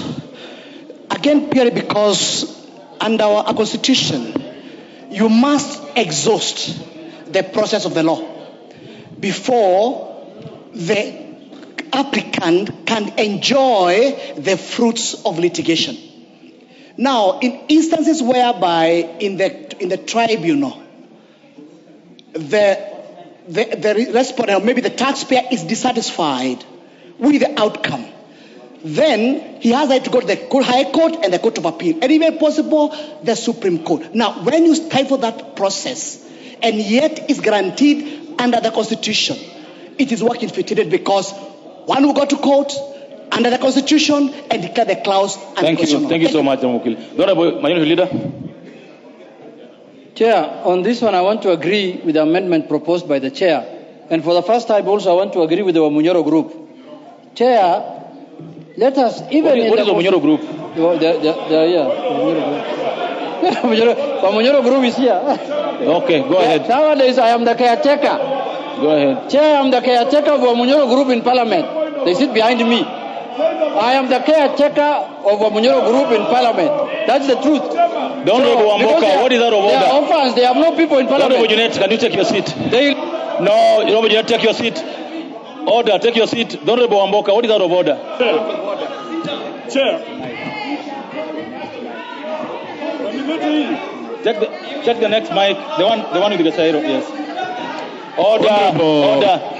Honorable Chair, it is your duty as the Chair to ensure that members debate with the decorum. I would want Honorable Junet in order. The Honorable Wandeto and Co. Can we listen to the Honorable Wamboka? Honorable, throw them out, Honorable Wandeto. What makes you think that you must have the mic all the time? No, the Honorable Member for Busia. The Honorable Wandeto, please, don't test my patience. I'm a very patient man, you know that. The Honorable Wamboka, go ahead. Thank you, Honorable Chair. Honorable Chair, it is your duty to ensure that members of this House debate with the decorum. Is it in order for my leader, the minority leader, to refer to some members of this honorable House, honorable members, giving them a funny name, Honorable Speaker, by calling them Wamunyoro Group? Is that fair, Honorable Speaker? Is that fair? And can he withdraw and apologize, Honorable Speaker? Honorable Junet should withdraw and apologize, or you can throw him out of this house. Right. The Honorable Junet, please go ahead. No. Order. The Honorable Junet, you have two options here. You will substantiate or withdraw. Mr. Speaker, the first and the truth is that Wamunyoro is a village in Kenya, found in Nyeri County, and it has a house where people meet and discuss things. So why are people running away from Wamunyoro in Parliament? This is a small group who behaves like a militia in Kenya that only talk to themselves and people who don't understand anything in Kenya, Mr. Speaker. Yeah, this is a militia group. Yeah. But Mr. Speaker, Chair, I want to say this on that amendment. That Chair, and I said I'm agreeing with them because KRA can issue agencies, Chair, frivolously. So on this Wamunyoro issue, yes. Take your seat. Take your seat, Honorable Junet. Chair. Because this has to be clear. Take your seat. The honorable members who contributed, who are claiming to have been called wrongfully. Order. The Honorable Wakili Muriu and the Honorable Wandeto. Someone claims you belong to Wamunyoro. Do you or do you not? Mr. Chairman, I'm in Parliament by the virtue of being a member of Parliament. Give the mic. For Gatanga constituency. Order. And my full name. Give the mic. Order. Don't ever. On this matter. On this order. On this matter. The members who contributed on this matter on this side, who would claim not to be or to be, are the Honorable Wandeto and the Honorable Wakili Muriu. So it is for them to respond to this matter. Please go ahead. Mr. Speaker, two wrongs do not make it right. Yes. And Mr. Speaker, the fact is very simple. Unless now we deny our names, we say there is a Kasongo function and a Wamunyoro function, then we will be equal. I want to say our Wamunyoro and the Kasongo function. Okay. The Honorable Wandeto.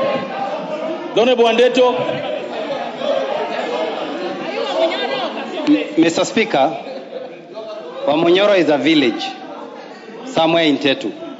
So unless Junet substantiates what he means by Wamunyoro group, if he means people who associate with the former deputy president, yes, we proudly do associate with him, if that is his meaning. But otherwise, okay, Wamunyoro is a village in Nyeri. Wait, don't rebel.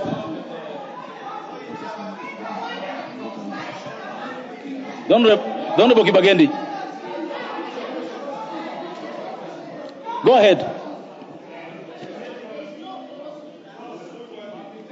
Use this one. Use the next one. Okay. Yeah, that one is working. Mm-hmm. Honorable Chair, the regular vexatious points of order are not in any way adding value to the discourse we have. We need to make progress, and we need to ask the Linda Ruto group to stop constantly. Now, listen to yourself. Don't rebel Kibagendi. Listen to yourself. Order. The Honorable Junet, proceed on the business we had on the floor. Chair,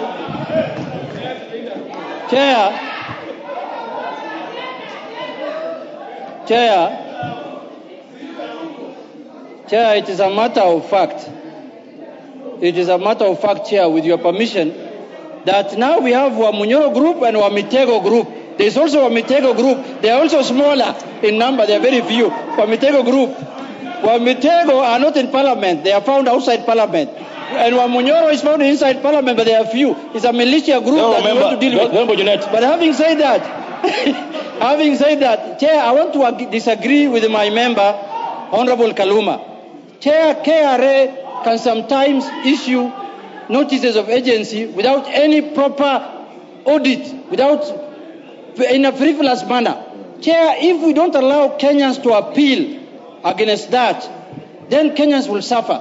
Chair, Thank you. there are many business people who have suffered in that manner. Even the Constitution says you are innocent until proven guilty. Even Oh, the members, Constitution. I now put the This question. is the only thing I agree with the Order. Onyoro group. Done. And there are only 5 of them in parliament. Done. Only. Oh, members, I now put the question that clause 45 be amended as proposed by the chair of finance committee. As many of the opinion say aye. As many of the opinion say nay. The ayes have it. I now, this was a deletion, and therefore clause 45 is effectively deleted.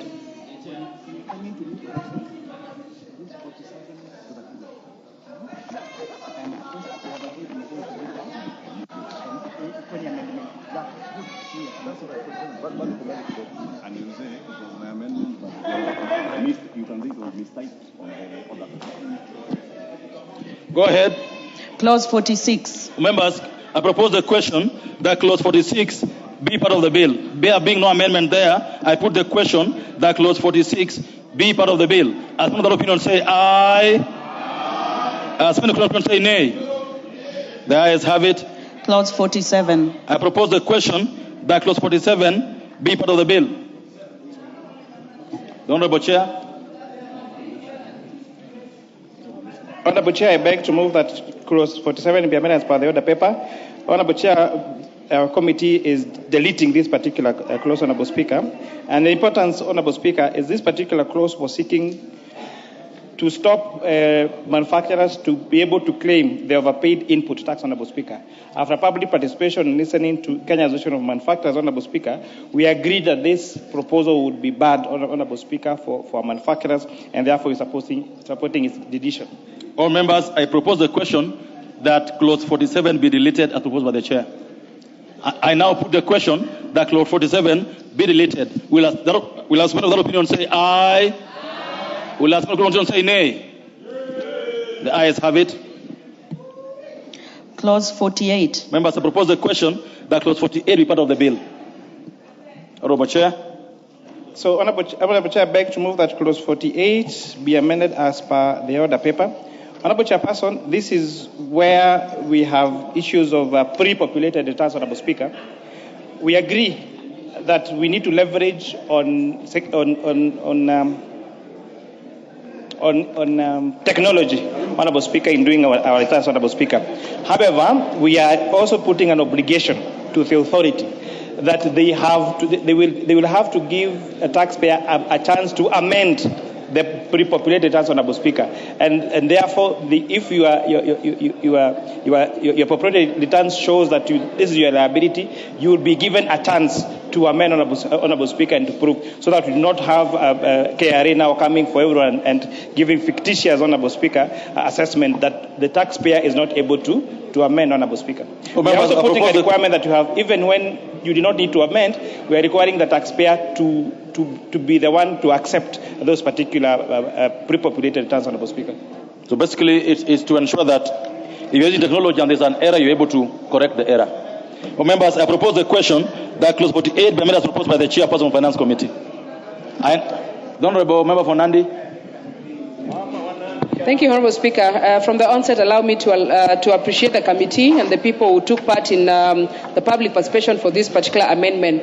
Honorable Speaker, we must honestly leverage on the issue of technology, and most importantly, Honorable Chair, we have had people who have had penalties from KRA because they did not know what to put. So the introduction of the pre-populated return has been a lifesaver, and we appreciate that it is actually given to the person who's supposed to file the returns so that they can be able to see what fits into their business and even ask for an amendment or an addition or subtraction of the same. So I do support this particular amendment, Honorable Chair. All members, I put the question, therefore, that clause 48 be amended as proposed by the chair. Will someone, as many of that opinion, say aye? As many of the opinion say nay? Ayes have it. Members, I put the question, therefore, that clause 48 as amended be part of the bill. Will as many of that opinion say aye? Will as many of that opinion say nay? Ayes have it. Clause 49. Members, I propose the question that clause 49 be part of the bill. Chairperson. Honorable Chair, I beg to move that clause 49 be amended as per the order paper. Honorable Chair, this is where the proposal on the bill was to delete the exclusion of public holidays and weekends on the days that are calculated by Kenya Revenue Authority. Honorable Chairperson, witnesses of taxpayers that appeared before us were telling us, for example, on a Friday, sometimes the system is down, and therefore you're not able to do your filing or your amendments until on Monday. And therefore, therefore it's important that we exclude these particular weekends, Honorable Speaker, and public holidays, so that it's also fair to the taxpayer, Honorable Speaker.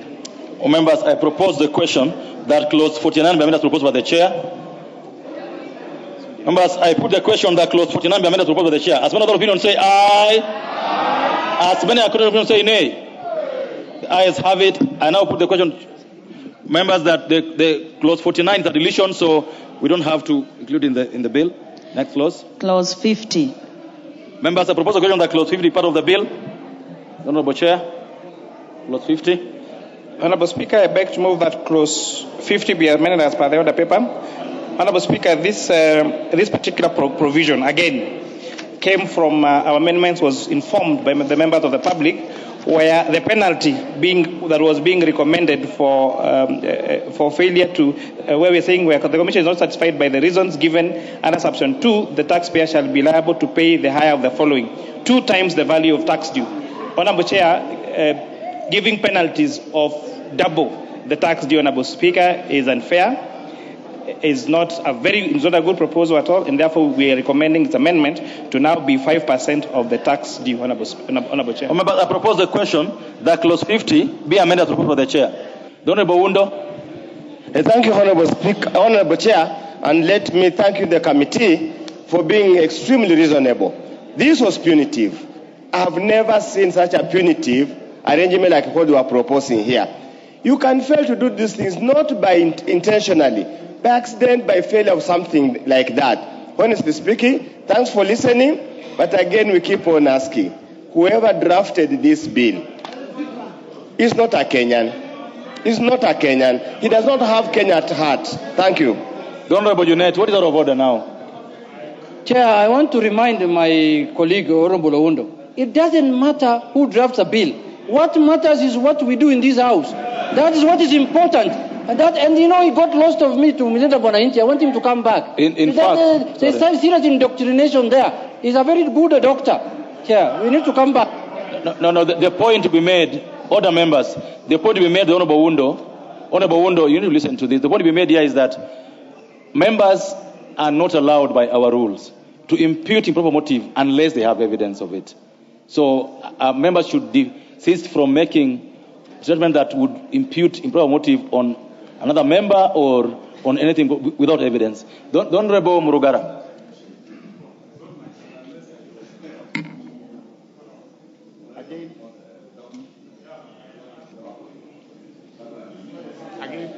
You can use it. Sir George.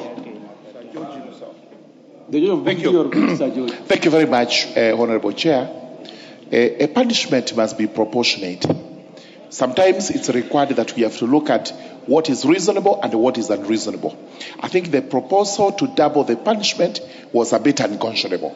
And now we feel we've agreed with the population of Kenya that what is reasonable is what is being proposed by the chairman, and we thank him. Number 2, for this house, remember there are various ways they bring laws here, whether they come from the Star Chamber, which is known in history, it doesn't matter. What matters is what we do as the representatives of the people, which is what we are doing now. Thank you very much. I support. You know, Honorable Speaker, I was standing on a point of order when Honorable Oundo was speaking, and he spoke very well to support the amendment that has been done. But, you know, I was wondering, Honorable Oundo, when it comes to now voting, he votes the opposite. And don't you think that is gross misconduct? Because, and even Honorable Mbui, he supports the bill, but when it comes to voting, he votes the opposite way. He says nay. Now, order. The Honorable Pukose, how did you know that the Honorable Mbui and the Honorable Oundo are voting no? Honorable Speaker, you know there are just a handful of them. So I can see them by acclamation how they are shouting. Yeah, and I know how Mbui shouts and my friend Ounde shouts. So I know the two of them. Oh, members, I to support the amendment. I now put the question. That the proposed order. I now put the question that clause 50 as amended be part of the bill. I now put the question that clause 50 be amended as proposed by the chairman of finance committee. As many of that opinion say aye. As many of that opinion say nay. The ayes have it. Members, I therefore put the question that clause 50 as amended be part of the bill. Will as many of that opinion say aye? Will as many of that opinion say nay? The ayes have it. I hope Oundo didn't vote nay this time round. The Honorable Ichung'ot. Honorable Chair, on a light note, the Honorable Pukosa said that he can distinguish when Honorable Oundo and Honorable Mbui are voting because they're only a handful. But on this particular one, they were not a handful. It was only Honorable Mbui alone. So at least on that one, he was right. Okay. Let's go ahead. Clauses 51 and 52. The Honorable members, I propose that clauses 51 and 52 be part of the bill. And because there have no amendments, I put the question that clauses 51 and 52 be part of the bill. As part of the opinion say aye. As part of the opinion say nay. The ayes have it. New clause 41A. Members, I propose the question that new clause 41A be part of the bill. The Honorable Chairperson, move this for second reading. Honorable Chairperson. Clause 41A. Yes, Honorable Chairperson, beg to move that new clause 41A be now read a second time. Honorable Chairperson, this particular provision is a provision that is seeking to require exporters to maintain particular documents, Honorable Speaker, and maintain them for a particular period of time.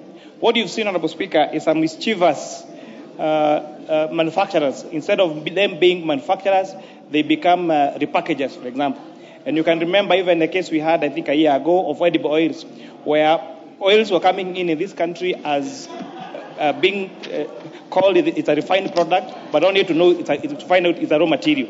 So two problems: they get tax exemption even when they're not manufactured, Honorable Speaker, and they export jobs to other countries. So this requirement, therefore, we require them now to have these particular import documents, so that in case the Revenue Authority needs to check with them, Honorable Speaker, they can do that. Honorable, I propose the question that new clause 41A be now read a second time. The member for Kirinyaga. Honorable Chair, thank you. I rise to vehemently oppose this provision. Honorable Chair, what the Chair of Finance is not cognizant of is that majority of Kenyan importers do informal sourcing. They consolidate, they ship via third parties. Demanding for provision of these documents will kick out small traders and small importers in the industry and ensure that it bolsters and only leaves cartels to that importation industry. Further, Clause 4 also gives the Commissioner ultra-vires arbitrary powers to ensure that they can disregard any importer's claims unless those documents are provided. They know that the people in River Road, Kirinyaga Road, Gikomba, and everywhere where small traders import will be impeded, and this will be a barrier to importing for small traders. Thank you so much. The Majority Leader. Majority Leader, give you the chance to speak. Thank you. Thank you, Honorable Speaker. Honorable Speaker, I rise to support this amendment.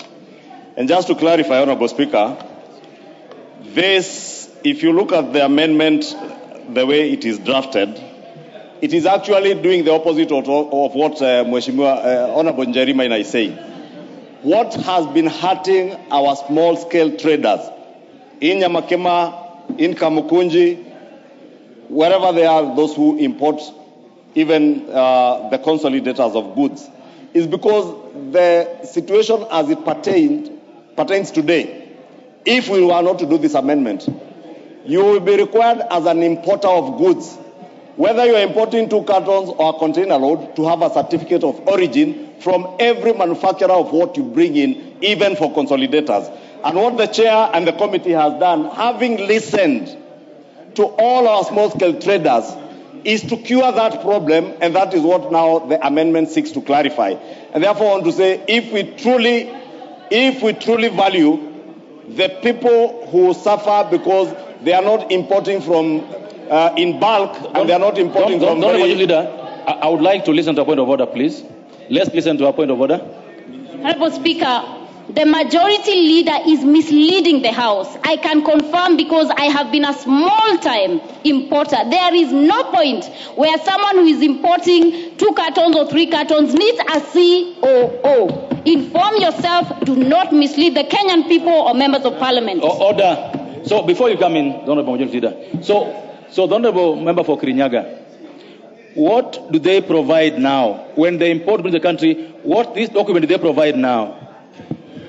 If you consolidate goods, you do not require a COO. You pay VAT, you pay customs, and your goods are released to you. What do they use? Order. What do they use? What do they use to know that? An invoice. Okay. Mr. Chairman. No. The majority leader was on his feet, so it is his chance yet. No, you're going to come in. Okay, do you want to be informed by the chair? The chair can inform me. Okay, go ahead. Honorable Chairperson, that is why it is very important to take your time to read. And I mean to read. Section 44A of the Tax Procedures Act currently states as follows, and this is the law. This section applies to all goods imported into Kenya. No person shall import any goods into Kenya without presenting a valid certificate of origin to the commissioner or an authorized officer. That is the law. So if the honorable member has been importing without a certificate of origin, she says with an invoice. She has been a smuggler. With an invoice. Okay, Honorable Chunga, please proceed to wind up your... Honorable Speaker. Honorable Speaker.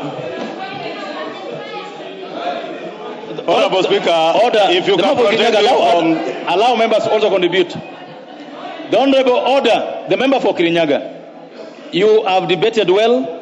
You've raised a point of order. I've given you a chance. Let Honorable Majid also have their chance, please. Go ahead. Honorable Speaker, you know earlier, Honorable Chair, the Speaker, when the substantive Speaker was here, he said, he quoted Shakespeare. Was it Shakespeare? Yes. And said, the law is an ass. The Honorable Njeri Maina is a lawyer. The Chair of Finance is an FCPA. But in CPA, when we are going through our CPA studies, we also study a bit of commercial law. Thank you, Chair, for informing me and educating those of us who are not lawyers, and even including the lawyers who may not have read the law on the provisions of the law. Because that is a fact as it is. Honorable Chair, number 2, before the Honorable Njeri Maina was born, I was trading in Nyamakema, Pilot Corner on Duruma Road, as a small-scale importer. So I am speaking from experience, and what the chair has said is indeed true. And this amendment is now making it easier for our small-scale importers, leave alone the big importers who can get from manufacturers easily certificates of origin. The small-scale Nyamakema importers, these are the people we are helping. And this amendment came from public participation when the chair and the committee, because I observe the public participation. Why would you want to deny those small-scale traders in Nyamakema? The leader of minority wants to inform me, Honorable Chair, I can oblige to that information. The minority leader.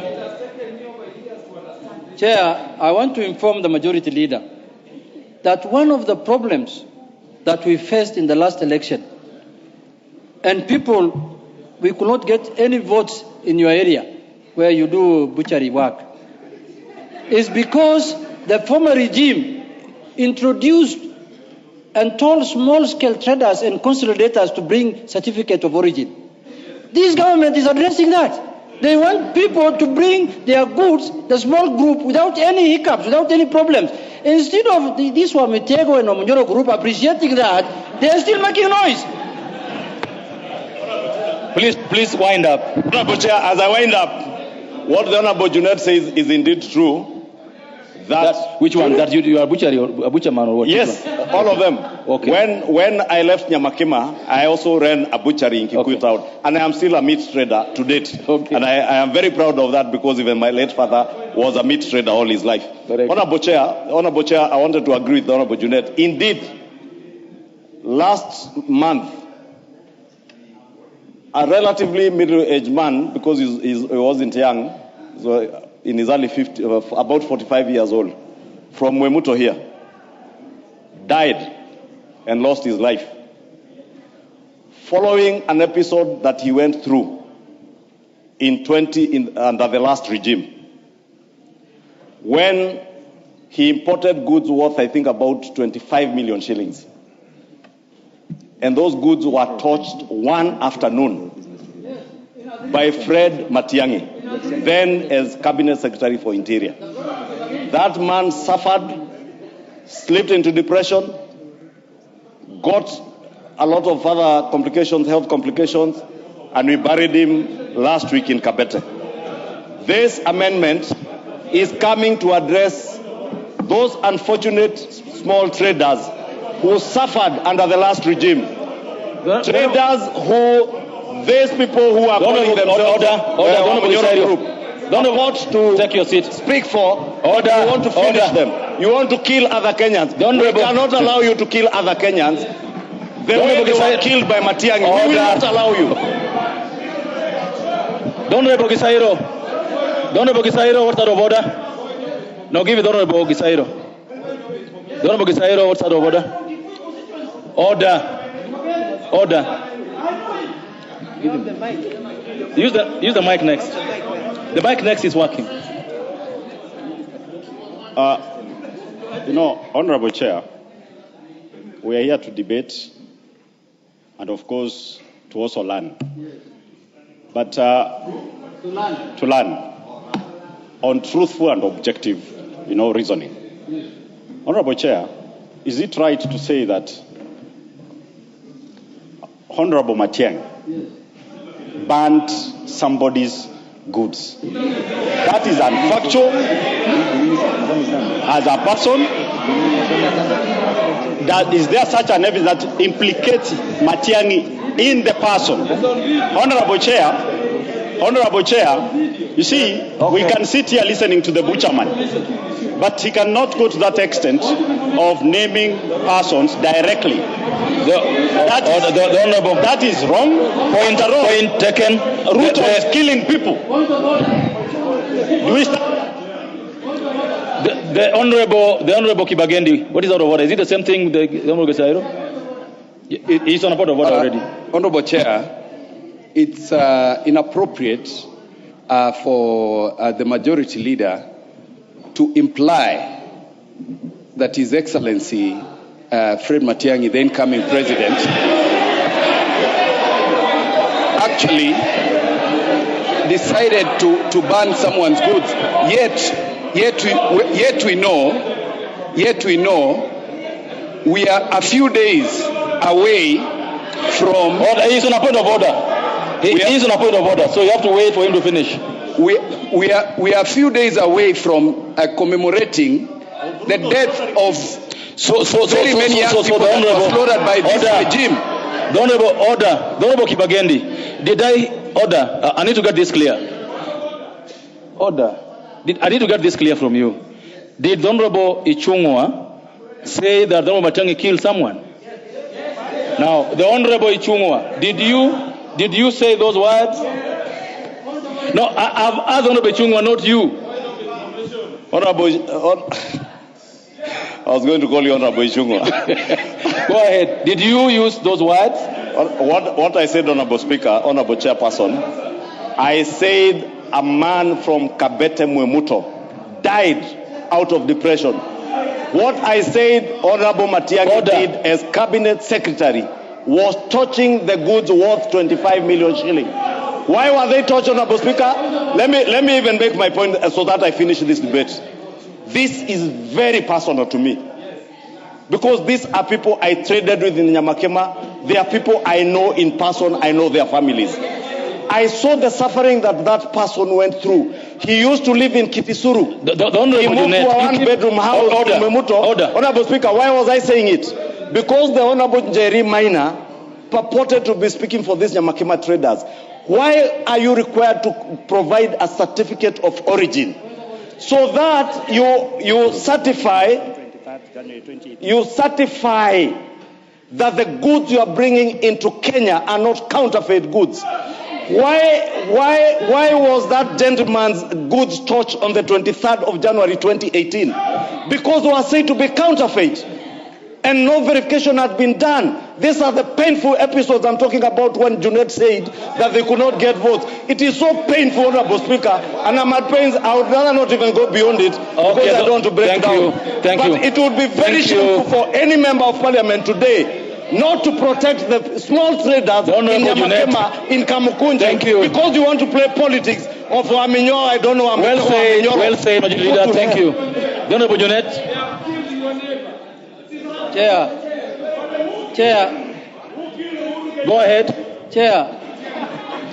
Order, members, order. Chair, can you protect me? Chair, with your permission, Chair. I really feel, Majority Leader, I really feel the pain the Majority Leader is feeling. Chair, we were in this country, Chair, when small-scale traders' goods worth $1 billion shillings were touched at the river, Mr. Chair. And it is for a fact. I was a friend to Fred Matiang'i. He was a very powerful man. That's the truth. Number two, Chair, it is true that the former regime destroyed goods using the excuse that they don't have certificate of origin, goods over 1 billion shillings, and that has killed people.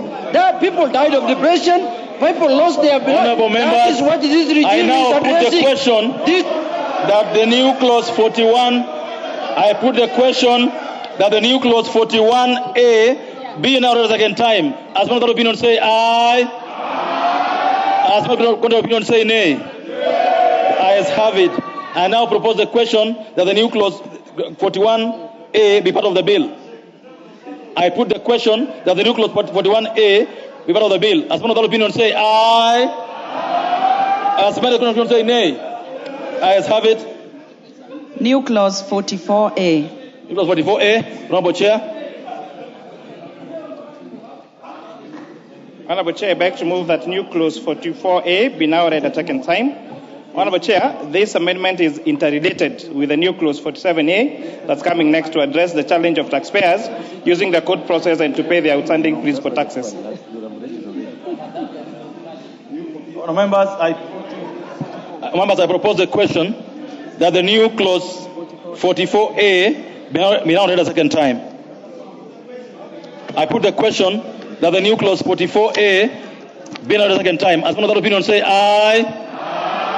As many of the opinion say nay. Ayes have it. I now propose the question, members, that the new clause 44A be part of the bill. I put the question that the new clause 44A be part of the bill. As one of the opinion say aye. As many of the opinion say nay. Ayes have it. Next. New clause 47A. The new clause 47A was amendment by the Honorable Majority Leader. Thank you, Honorable Speaker. Honorable Speaker, I beg to move that the new clause 47A be amended as proposed in the order paper. Honorable Speaker, this is in a way interrelated to the clause 45 that we just had a debate on. And the justification for this, Honorable Speaker, this amendment seeks to remedy the abuse by taxpayers who want to evade the payment of taxes using our court processes to avoid payment of their outstanding tax liabilities, and it provides very good safeguards of refund or offset of the amount, so that you do not go to the Court of Appeal or the High Court on frivolous appeals, and if you succeed with your appeal, you will get your full refund of what you had paid to KRA. I beg to move. Members, I propose the question that the new clause 47A be now read a second time. I put the question. The Honorable Mwenje wants to say something on it. Please allow him. Now, Honorable Speaker,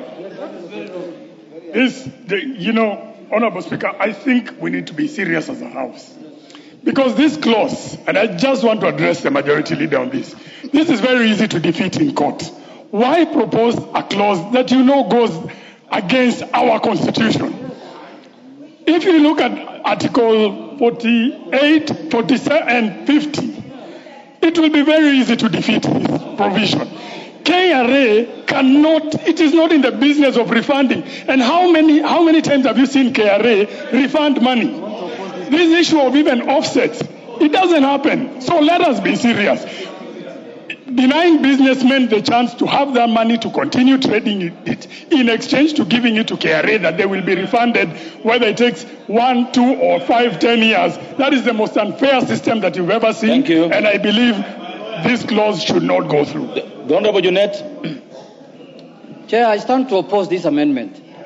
Chair, this is an affront. It is against the Constitution of this country. Because, Mr. Speaker, fair hearing, administrative justice, you are innocent until proven guilty. Mr. Speaker, Mr. Chair, this thing reminds me when Tom Mboya brought a bill to this House to create the one-party state. And when people opposed, he said, what are you fearing? If you have no problem.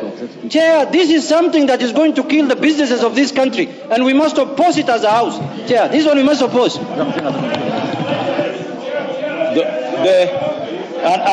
Honourable members, order. Because it's a new clause, I want to give an order, members. I want to give more members on this, but please, I want to plead with you. Please debate the matter on the floor. Don't go on a tangent, please. The Honourable Nyikal. Chair, thank you, Chair. Chair, the simple fact of this amendment is, if a decision has been made against you and you want to appeal, this thing is saying you have to pay first, then you appeal, and that at the time you are appealing, you first of all pay the tax. So in that case, this is actually... Why don't we wait for the... You'll allow Honorable Nyikal to make his point. So, Chair, this is intrinsically wrong. You have appealed, and a decision has been made against you, or you have been taken to the tribunal, a decision has been made against you, or you want to appeal that decision. You are being told you pay first, then you make the appeal. That at the time you are making the appeal, you actually pay. And if then the appeal, you succeed in the appeal, then the tax will be refunded. And then you may choose to use it to offset the tax. Thank you. I oppose this one. Thank you. Honorable Kajwang. Chair, I have not spoken since this debate began. But members, be careful. You will be the first target of this thing. You will be the first target of this thing. As long as KRA decides that you have not paid, or that you have filed nil returns, or that something is wrong with you, you will be the first one to pay. They will take all your money. They will put Kaluma. Now listen. Order, members. Listen to senior lawyer speaking. Order. There's a member on his feet, and all of you are all up there with your hands up. It's not right. Honorable Kagusha, put your hand down. Yeah. Allow the member on his feet to contribute. Vote for this. Vote for this at your own expense. Thank you, Honorable Kirima. Chairman, what I know is first, I raised a point of information, Chairman, to the minority leader, that whoever brought the law of Chairman, can I be protected? Chairman, I need protection.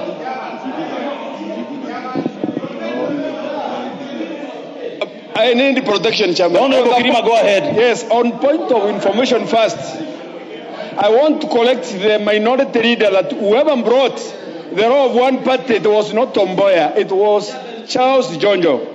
Honorable Kaluma, take your seat and listen carefully to the person on the floor. Let the minority leader run that one, so that they cannot misdirect this court, this house again. Secondly, Chairman, on the clause which is before us, we cannot divest the court on its authority, because we cannot gag the court on any law which it wants to make, because it has what we call inherent jurisdiction. Thank you. Honorable Osoro. Honorable Speaker, Honorable Chair, sorry. But I gave two this side before I gave the other side one. You're being unreasonable. And I won't allow you to be unreasonable. I gave three this side. Only one person on that side. Why not? Honorable Osoro, go ahead. Honorable Chair, when you read this particular amendment, this particular clause clearly, it talks about the tribunal, the High Court, and the Court of Appeal. Honorable Chair, who goes before the tribunal? Even on the face value, it clearly states that it can't be a criminal matter in nature. You don't take a criminal to a tribunal. It is a civil matter that goes before a tribunal, Honorable Chair. Now, anytime a civil matter is before a tribunal, people are compelled, in most cases, to pay damages to the other party if they lose a case. Now, what this particular clause intends to do is this. If you've gone before a high court in civil matters, and then you've been awarded damages, the person who intends to appeal against the damages that have been awarded will be required to pay that damage, or before they appeal, they pay a certain amount of money before they appeal. So this is not about criminals, and it's not against the Constitution, as the Honorable Mwente is saying. Member Fonyali. In any case, you are quoting at Member Fonyali, thank you. Member Fonyali. Member Fonyali.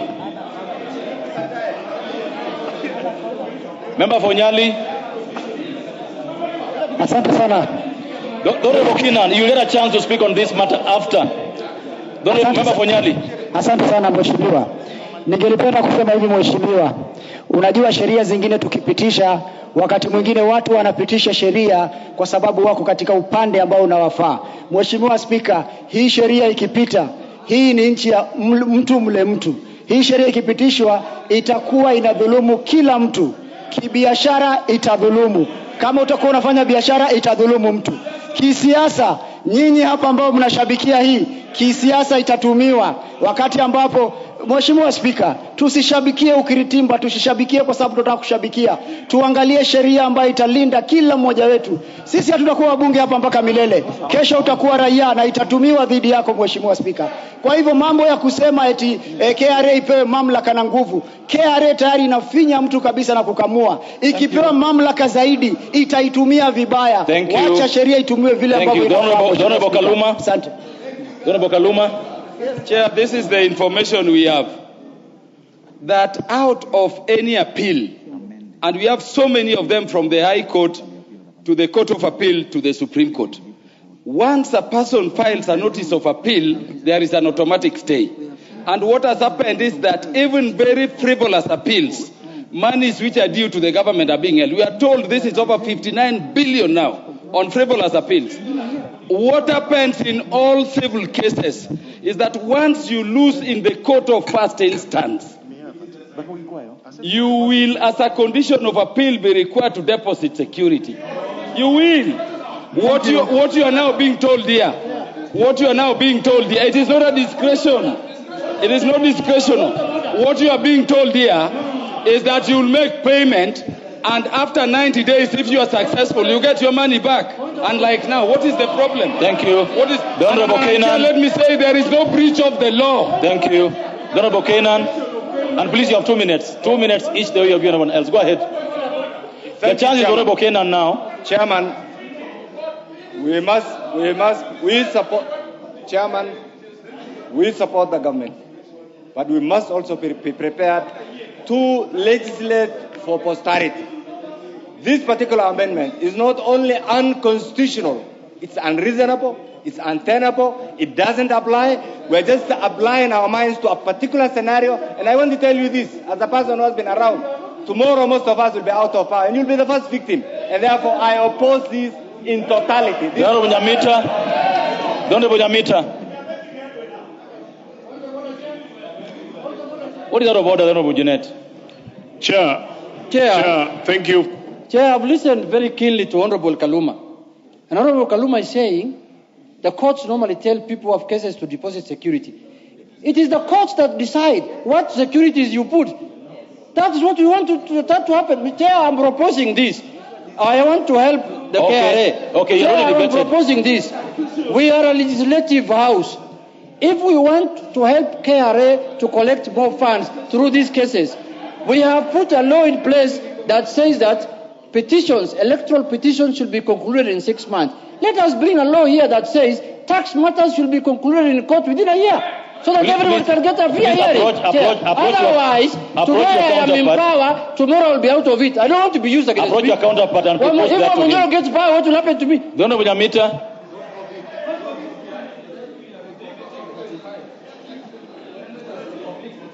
The Honorable Nyamita. Just give him the mic. Any mic around there?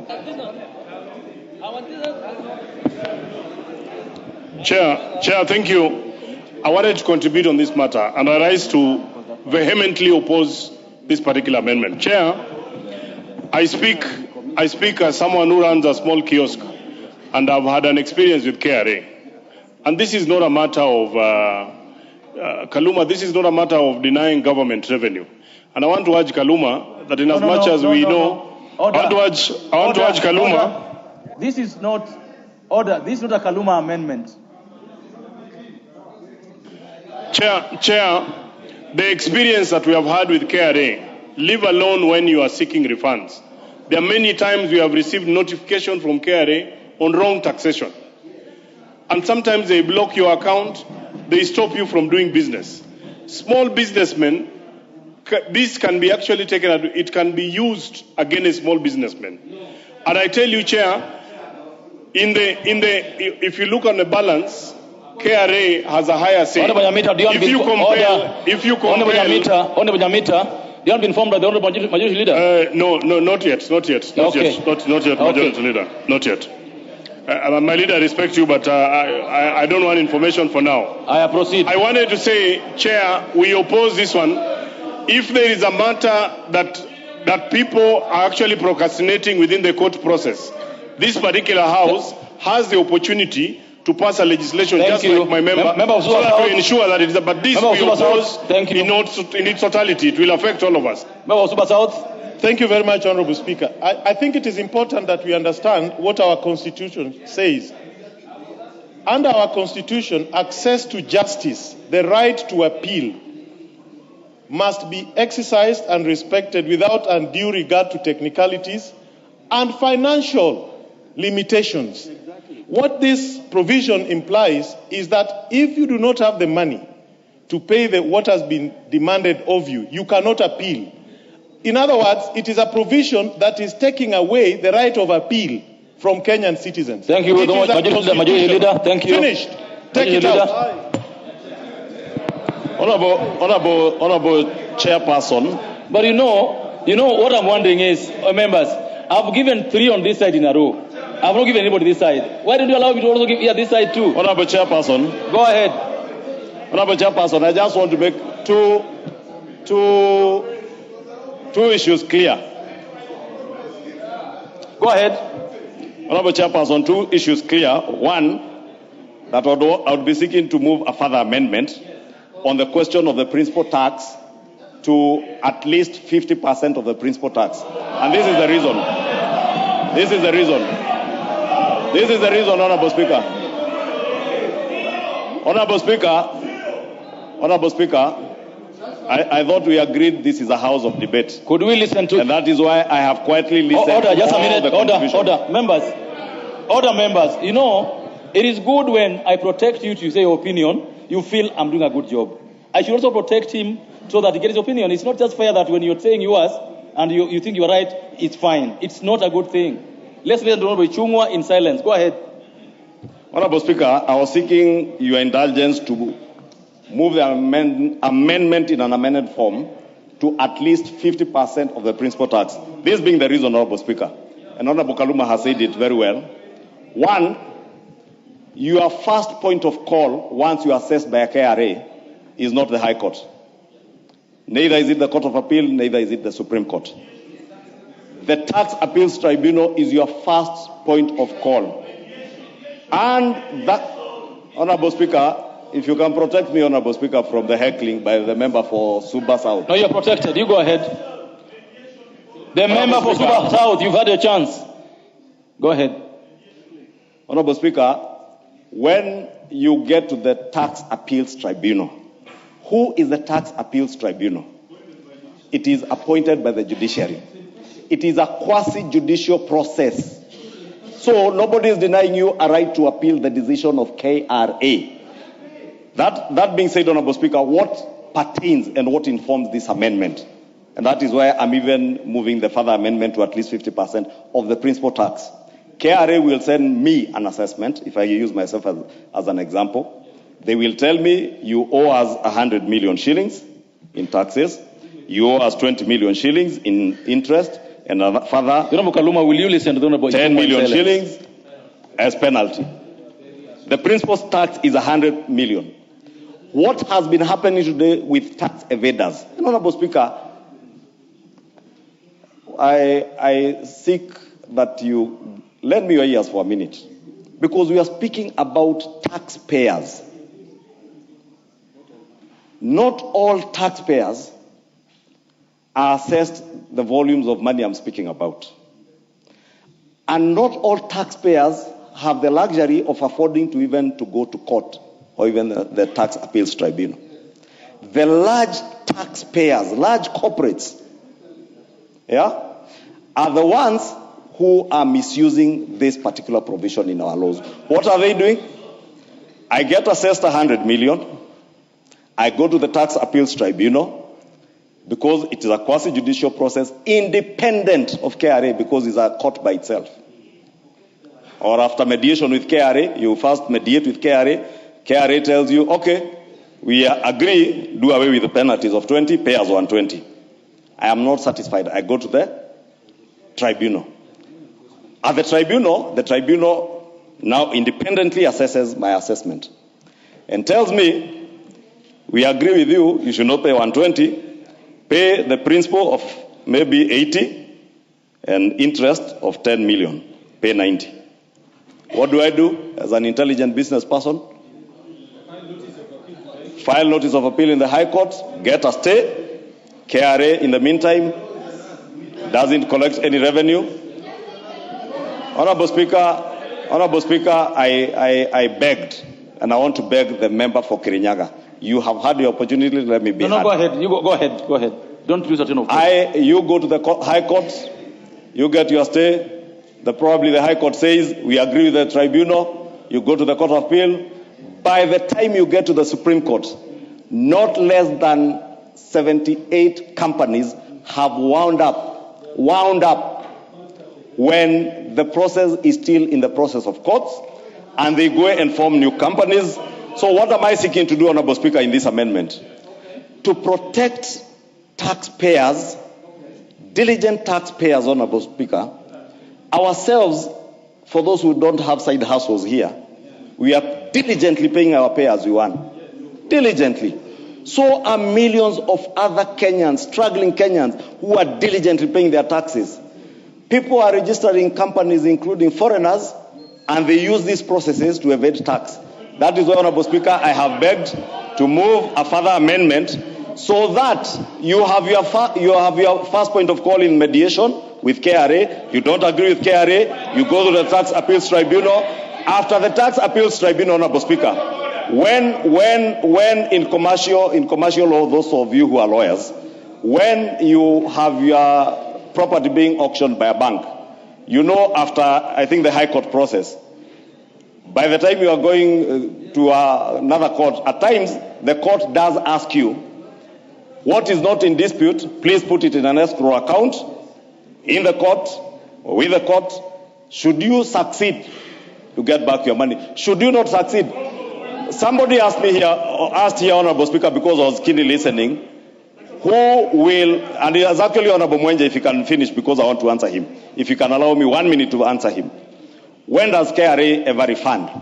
That is why, if you look at this amendment, we also say that you can even utilize the money in your future tax credits.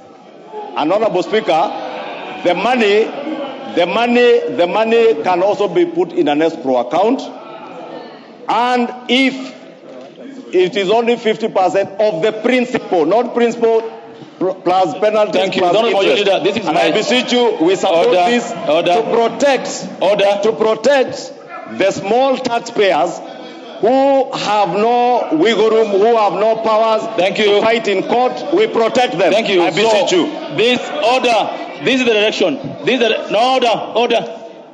This is the direction from the chair. The Honorable Majority will amend the proposal he has on the floor, and then we'll vote on it. With order of order. But you know, I respect the majority leader and I respect the chair, but a ruling was made here by the substantive speaker. Thinking through it, has the majority leader complied with Article 114 as read with the PMF Act? Every member here, whether you are majority leader or whether you are a member for Kikuyu or for Ruaraka, you must comply to Article 114. Thank you so much. Thank you. I confirm that this amendment we are dealing with is not among the ones that were excluded, because order. It is not being brought. Order is not being brought now. It was the order paper.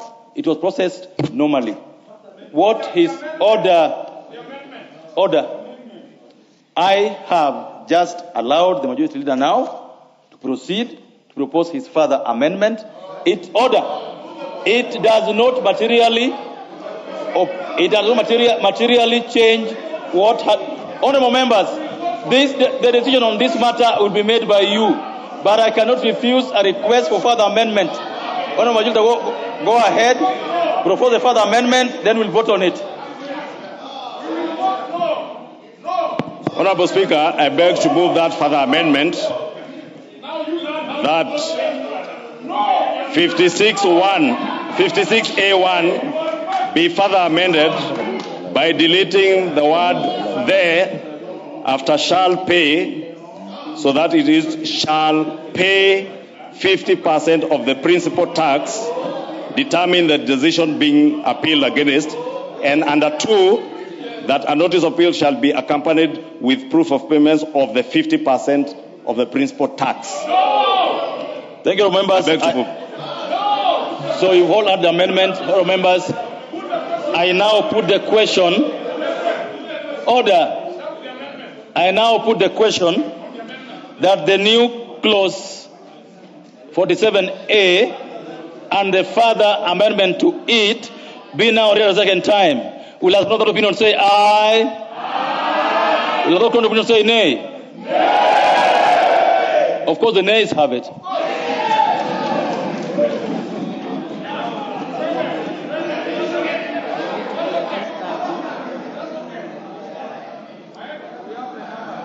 And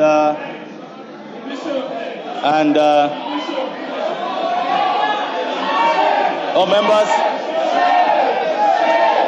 order, members, order.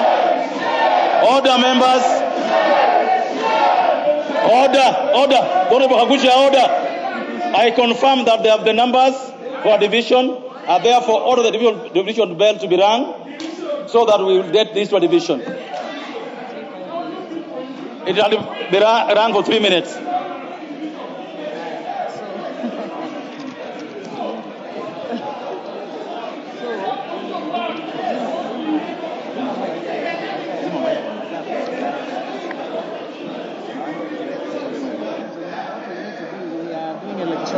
That's okay.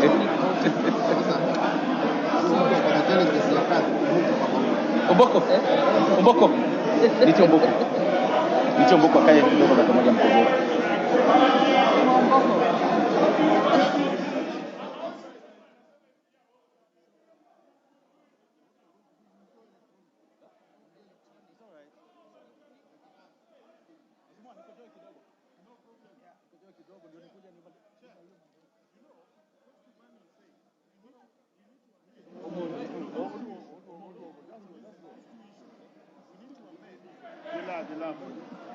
Oduogo, what's up? Oduogo. I'm offering a solution to them. Okay.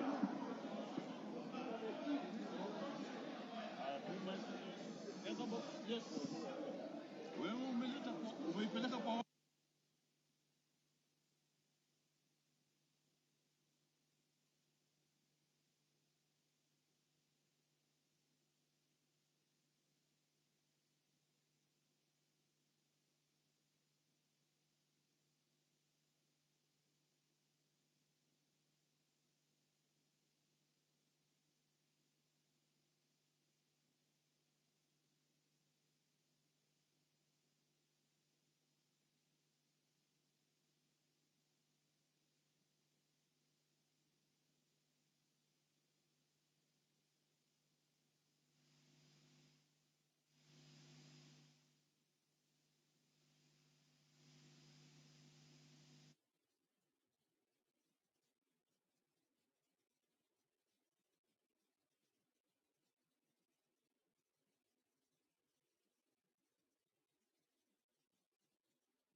Order, members. I now order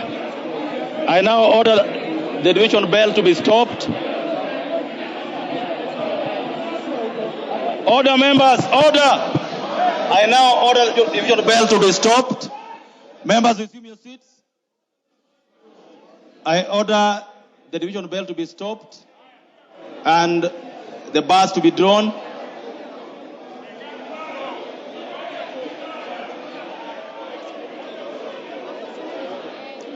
Order, members, take your seat. Order, members, take your seats. The honorable member for Butere, take your seat. Order, members, order. Order, members. The honorable Mwadhi, take your seat. Order. Take your seat. The honorable members, take your seat. The Honorable Kaluma and the Honorable Zambia, take your seats. Order. Order. Honorable members, order. The Honorable Mwadhi, take your seat.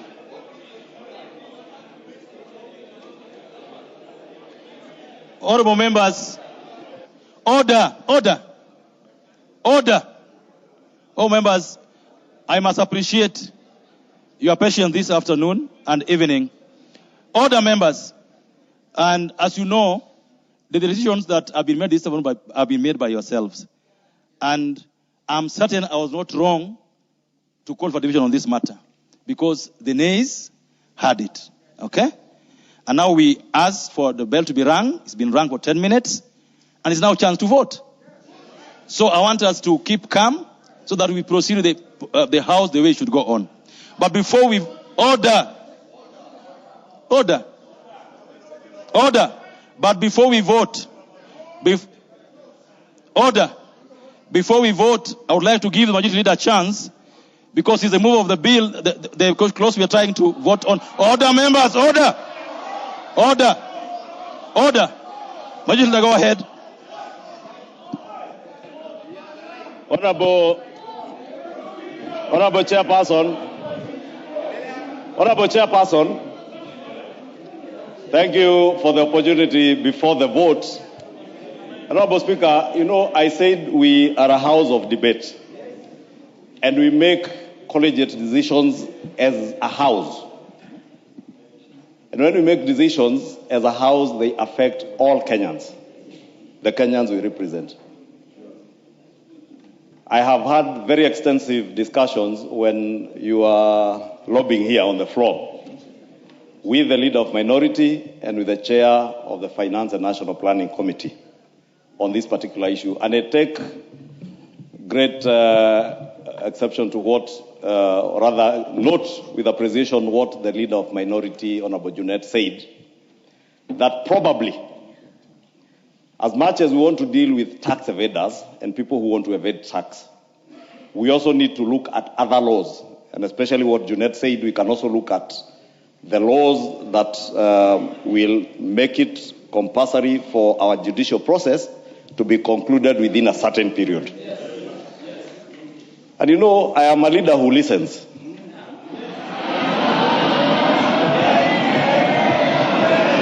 And I have listened.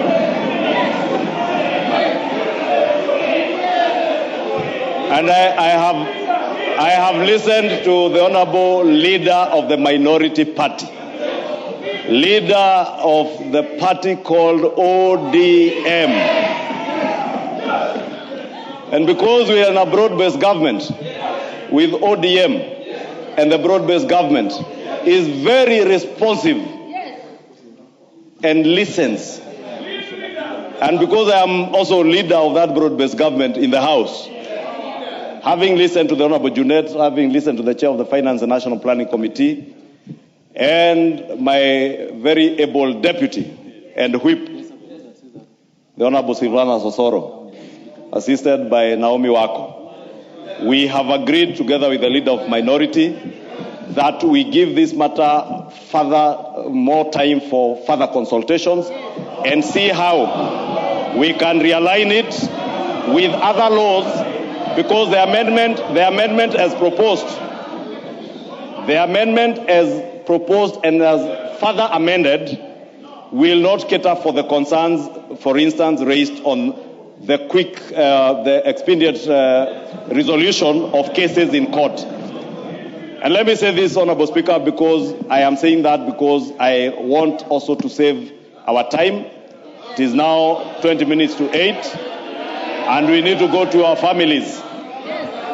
I will ask your indulgence that I withdraw both the amendment and the further amendment pending further consultations so that we are able to proceed. And I thank you all for your energy and determination to do what is right for Kenyans. Thank you. Thank you. Thank you so much. Honorable members, the Honorable Junet, go ahead. Mr. Speaker, sir, Mr. Chair, I would like to take this opportunity to thank my counterpart, the leader of the majority party and the leader of the broad-based government in the House, Honorable Kimani Ichung'wah. Mr. Chair, this is a listening majority leader. This is a man who wants this country to prosper. This is a man who wants this country to go and become first world, Mr. Speaker. Majority Leader, Mr. Chair, this is a listening government, and this is a listening leadership. On that note, Chair, I want to say this. Mr. Chair, I want to say this on that note. Chair, the minority traditionally sits on the left side of the Speaker. Of late, I have been invaded by a very few militia who are making noise behind me. Thank you. Called Wamunyoro and Wamitego. They have just invaded where I'm sitting, Chair, and I am giving them, I'm giving them space to sit here. Otherwise, they should be on the other side of the house. But they are shouting more than they are right on this side. What I'm going to do from next week, I am going to excommunicate them from this side so that they become partyless, they become stateless, and they become committeeless. Thank you. Yeah, I conclude. Please do conclude. Chair, I'm concluding by saying this. Yes. We had extensive consultation with the majority leader. We have discussed this matter and we have agreed that we need to do further consultations in the interest of the people of Kenya. It is true that we have people who are evading taxes and using the judiciary system to make sure that they don't pay any tax. We are going to address the matter holistically, and in the soonest possible, we are going to bring here legislations that is going to make sure that every taxpayer commits and pays his taxes. Thank you. Honorable Mbui. Honorable Mbui.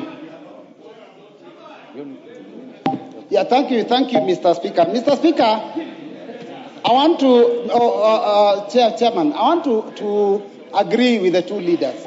But as a matter of concern, we must confirm to Kenyans that this decision is not a decision to withdraw, because a decision has already been made by the House, and members have already voted, and you have already announced the result that this has been lost. So, Mr. Speaker, there is absolutely no way you can go back, and there is no standing order. There is absolutely no standing order. This has been lost. It is no longer in law. We move on to the next clause. Honorable, order. Honorable members. Honorable members, you know our rules, that voting by acclamation or what you did earlier is a procedure of voting.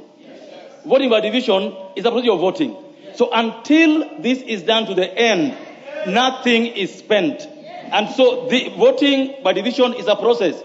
The clause concerned has been withdrawn before we finish that process. So the matter is callous, finito, withdrawn, and no further amendment on it. Let's proceed with the matters that are remaining. I order the bars to be opened and we proceed with the matter. There's nothing out of order. The matter in question has been withdrawn. We will proceed with the next clauses of the matter.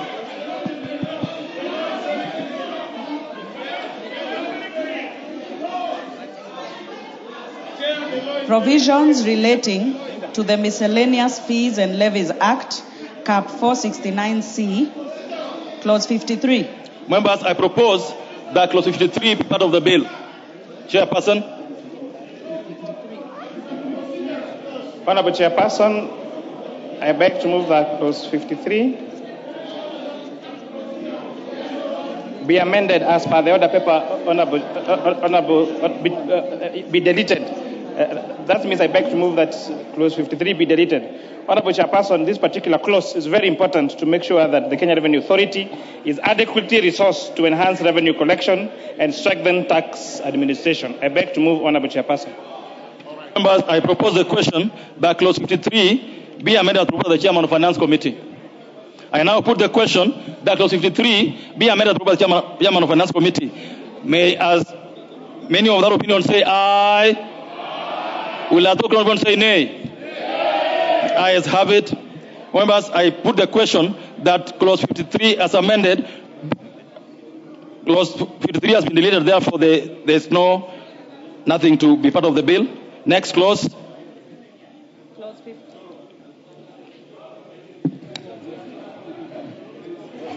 Clause 54. Members, I propose the question that Clause 54 be part of the bill, and because there's no amendment to it, I put the question that Clause 54 be part of the bill. Will as another opinion say aye? Will as another opinion say nay? Ayes have it. Clause 55. Members, I pose the question that Clause 55 be part of the bill. Chairperson. Honorable Chairperson, I beg to move that Clause 55 be amended as per the order paper.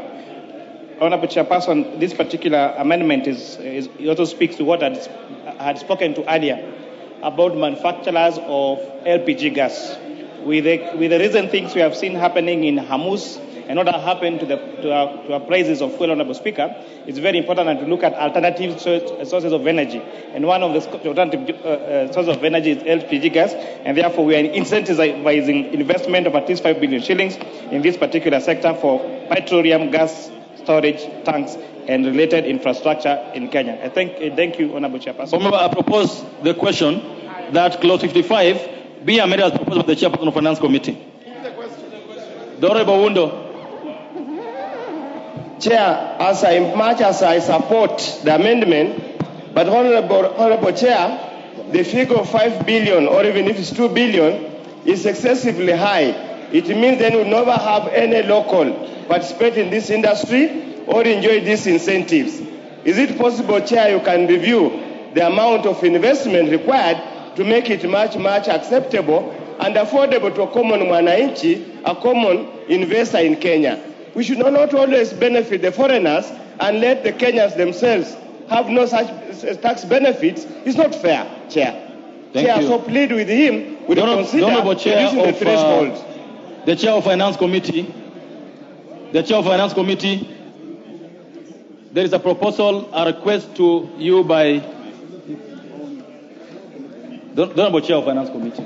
Honorable Chairperson, in as much as I appreciate the remarks by the Honorable Undro, investment in LPG gas is very expensive, and therefore having a threshold of 2 billion shillings, for example, as proposes, will be defeative.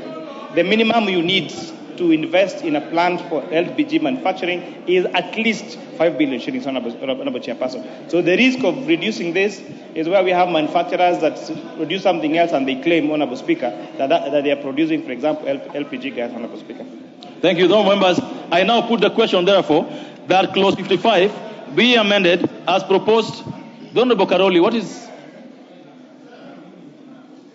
Many members may not know, but this clause is a clear example of what state capture is doing in this country, where public decisions are being made for private interest and not for public good. Let us be fair. There should have been a declaration of interest from the executive as to who is putting an LPG gas facility that requires tax exemptions. Is there a member in this House who has those interests that you know? Yes. Could you please name them?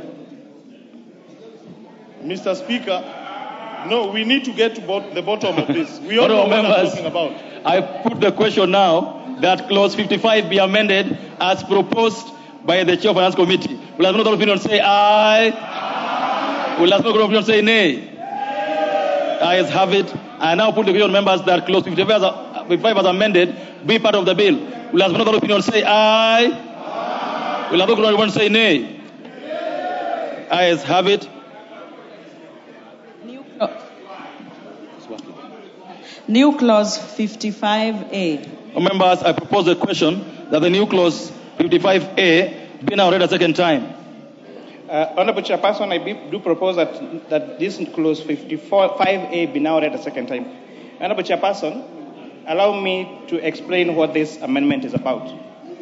When this Honorable House passed the Affordable Housing Act, they gave the responsibility of collection of housing levy to Kenya Revenue Authority. So Kenya Revenue Authority collects affordable housing levy and remits it to Affordable Housing Board on behalf of Affordable Housing Board. However, Honorable Speaker, the law did not give KRA enforcement powers for this affordable housing. And therefore, we have got very many employers who are deducting housing levy from the employees, but they are not remitting that particular deduction to the Affordable Housing Board.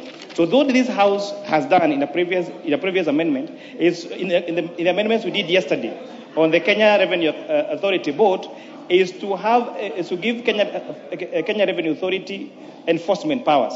As a result, therefore, Kenya Revenue Authority has additional responsibility to enhance enforcement and make sure that those that are not remitting actually get to remit. The rate that we put as agency fees for Kenya Revenue Authority for the amount of money they retain after they collect the housing levy, the law says up to 0.5%. And therefore, it was observed that agency fee is very low, and therefore, the proposal is to increase it from 0.5% to at least 2%. However, again, I insist, this does not affect the rate at which Kenyans are paying affordable housing levy. It does not change the rate of affordable housing levy. What it does is allow Kenya Revenue Authority to retain up to 2% of the housing levy they collect, so that in line with the extra responsibilities we gave them yesterday of enforcement, Honorable Chairperson. So it's very important, because I saw, Honorable Chair, some media houses reporting that we have changed the rate of affordable housing levy from the current rate to 2%. Far from it. There is nothing like that. And those media houses should be very embarrassed to misreport and disinform, Honorable Speaker, on those particular matters. I beg to move, Honorable Chairperson. Members, I propose the question that the new clause 55A be now read a second time. Honorable Makali Mulu. Yeah, thank you, Honorable Speaker. Honorable Speaker, I want to support this and say that the tax collector must be paid, and that this levy is justified, Honorable Speaker. But, Honorable Speaker, even as I do that, I want to go on record, because I'm an odd member in this House, that what we have done with the 47 Clause A is unprocedural. The government was scared of being defeated, and will still defeat. Order. Honorable Mbago. Thank you, Mr. Speaker. But on this issue of housing levy, we really charge so many people in the Kenyan tax bracket component who do not even require these housing facilities. I would suggest that even if you are charging this housing levy, it should be directed to people who require these houses. Because there are so many people who have their own houses and they don't require this housing, affordable housing in this. All members, I now put the question. What is out of order, the Honorable Junet? The Honorable Junet, what's out of order? Huh? Chair, my colleague here is talking about the housing levy. We are not discussing the housing levy in this amendment. We are discussing the agency fee for collection, so that KRA can get more money as an agency fee. So I know you came late and your eyes are not looking good.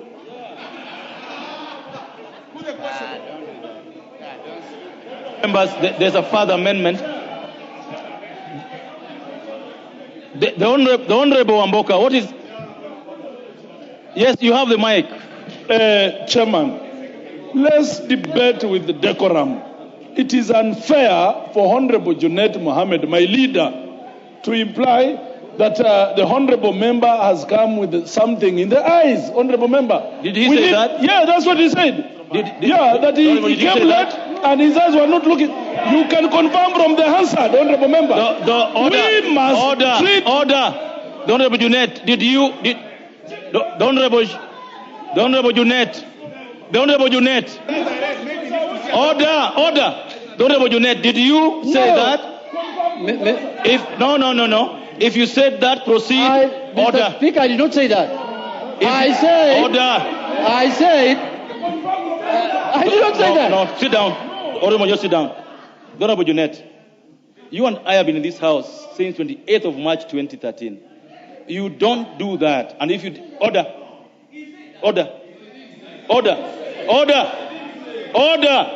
This isn't a joking matter, and I don't want to go to... Order. We don't have time. I don't want to go back to Hansard. If you said that, order. Proceed and withdraw it. If you said it, if you didn't, because I'll go to the Hansard. If I go to the Hansard and you said it, I'll throw you out of the house. Chair, first you did not hear what I said. But we have the Hansard. And you are talking as though you are sure that I said that. So what did you say? I did not say. Okay. We shall order. We shall proceed. I will check the Hansard as we go on. If you said something against a member of parliament, of course you know what will follow. We shall proceed as I check the Hansard. Let's proceed. Honorable Majority Leader, go ahead. Honorable Chair. Honorable Chair, I want to support that amendment. I just wanted to correct what Honorable Junet has also corrected. That one, because I saw one of the media houses, Honorable Speaker, when the committee tabled their report, one of the media houses actually misreported this aspect, and I think he's a journalist maybe who didn't get it the way it was captured in the committee's report. This amendment, Honorable Speaker, if you can protect me from the Honorable Member for Dagoretti South, who wants to put words in my mouth that it was deliberate.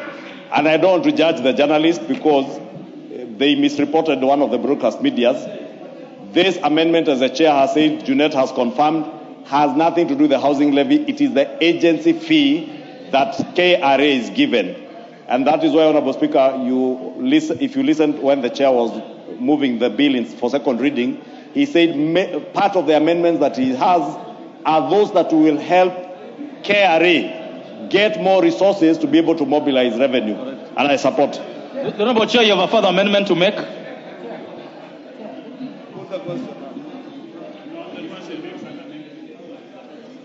There is a further amendment. The ministry. Honorable Chair, I beg to move a former amendment. So a further... Honorable Chair, I beg to move a further amendment. Go ahead. So when you read the text, it says Section 11 of the Affordable Housing Act is amended by deleting that paragraph. Expression up to 2% of the monies to the collector of the collection of the levy as may be approved by the Cabinet Secretary for the time being responsible for the National Treasury on the recommendation of the Cabinet Secretary responsible for matters of housing. So I beg to move further that we add the words of the Cabinet Secretary, we add the words responsible for matters of housing. I beg to move, Honorable Chairperson. Honorable members, you've heard. So the import of what he's saying is that the levy will be up to 2%. It could be lower, but it will be recommended by the CS in charge of housing. Now, before we vote on this matter, Honorable Junet, you want to say something? I can see my colleague. We were with him in Azimio chair. Has taken offense on what I said. I did not mean to impute any improper motive on him. If he feels that I put improper motive on him, I withdraw and apologize to him, Chair. That is now Junet. The other one was not Junet. That is now Junet. I know sometimes your tongue may slip. And when your tongue slips, you should be able to say, my tongue slipped and I apologize. That's the way you work in this house. Now, honorable members, I now put the question that the new clause 55A be now read a second time. Honorable members, I'll take that again. I now put the question that the new clause 55A and the further amendment thereof be read a second time. Will another opinion say aye? Will another opinion say nay? Ayes have it. I now propose the question, members, that the new clause 55A be part of the bill. I put the question that the new clause 55A be part of the bill. Will another opinion say aye? Will another opinion say nay? The ayes have it. Provisions relating to the Stamp Duty Act, Cap 480, Clause 56. All members, I propose the question that Clause 56 be part of the bill. There being no amendment, I put the question that Clause 56 be part of the bill. Will another opinion say aye? Will another opinion say nay? The ayes have it. Provisions relating to the Road Maintenance Levy Fund Act, Cap 427, Clause 57. All members, I propose the question that Clause 57 be part of the bill. There being no amendment, I put the question that Clause 57 be part of the bill. Will another opinion say aye? Will another opinion say nay? The ayes have it. Title. All members, I propose the question that the title be the title of the bill. There being no amendment to it, I put the question that the title be the title of the bill. Will another opinion say aye? Will another opinion say nay? The ayes have it. Clause 1. All members, I propose the question that Clause 1 be part of the bill. Honorable Chair.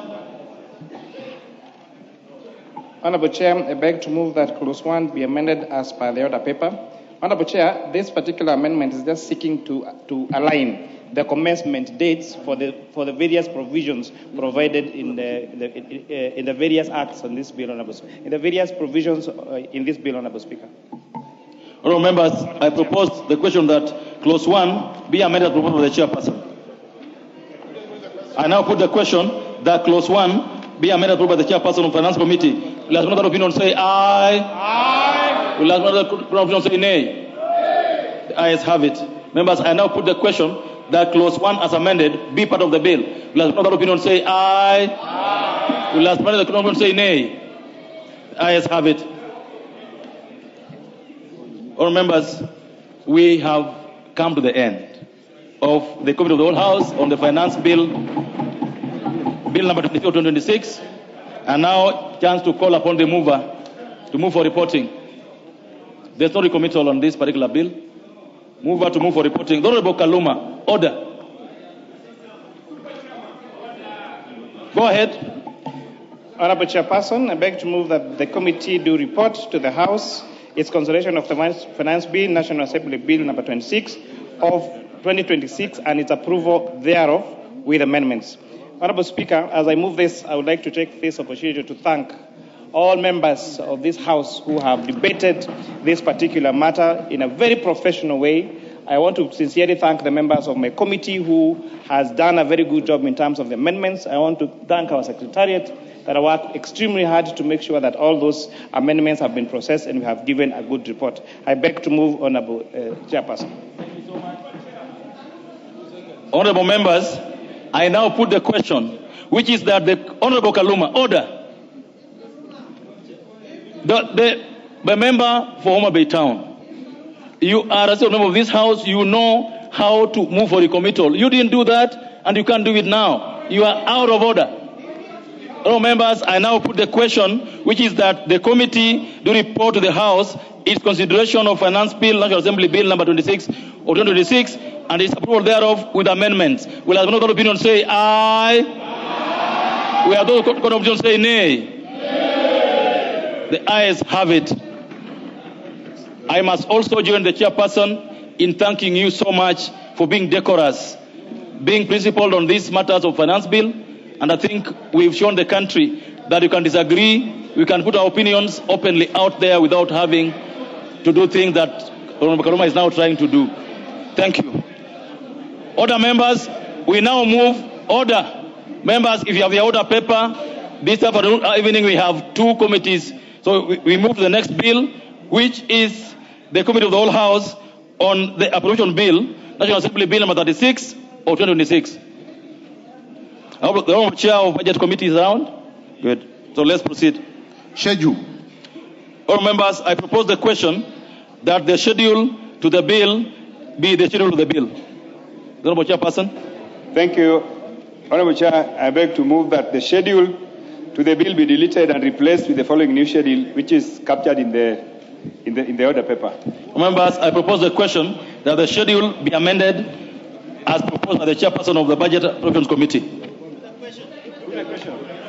I now put the question that the schedule to the bill be amended as proposed by the chairperson of the Budget Appropriations Committee. Will have no other opinion say aye? Will have those of opinion say nay? The ayes have it. Members, I now put the question that the schedule as amended be the schedule to the bill. Will have no other opinion say aye? Will have those of opinion say nay? The ayes have it.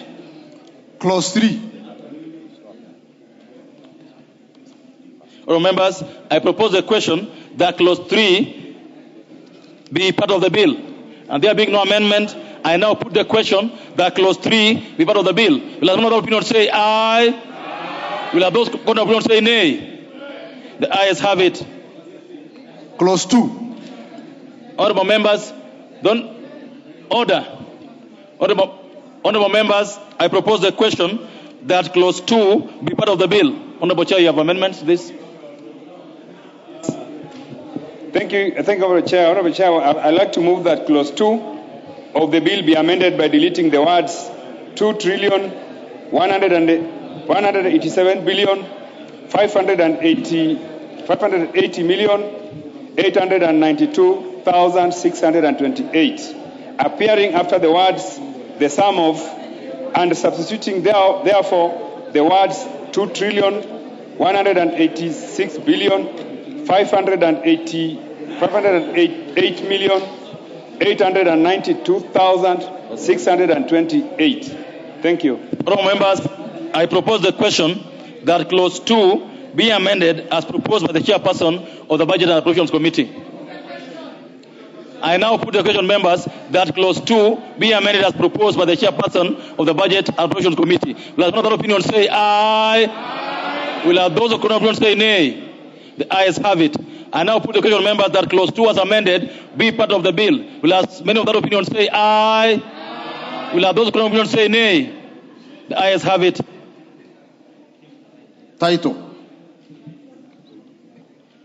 Members, I now propose the question that the title be the title of the bill. And there being no amendment, I put the question that the title be the title of the bill. Will have another opinion say aye?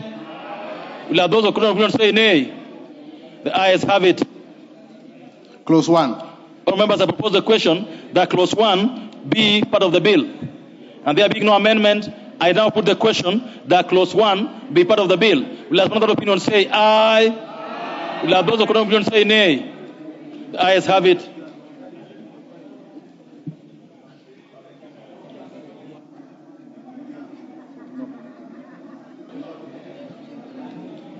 I now call, that marks the end of it.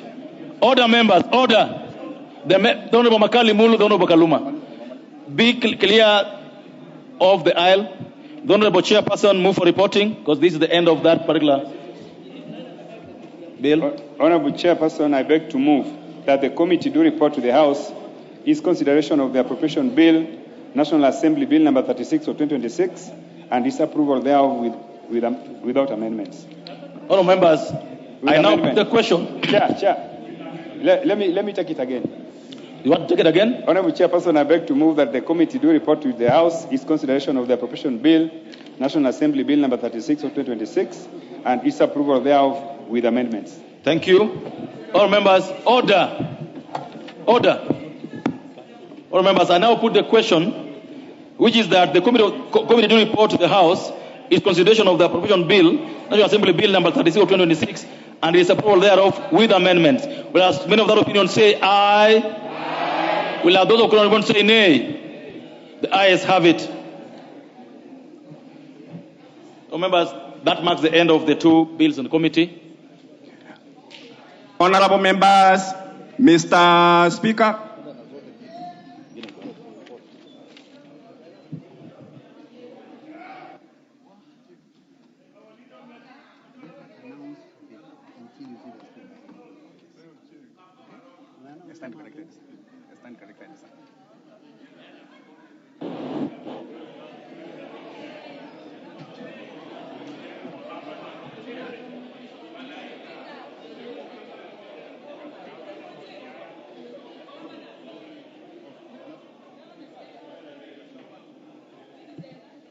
Yes, we start with the finance bill. Call out. Order, honorable members. Order. Order, honorable members. Chair on the finance bill. Honorable Speaker, I beg to report that the Committee of the Whole House has considered the Finance Bill, National Assembly Bill number 26 of 2026, and approved the same with amendments.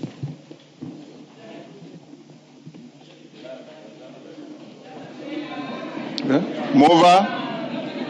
Mover. Kimani.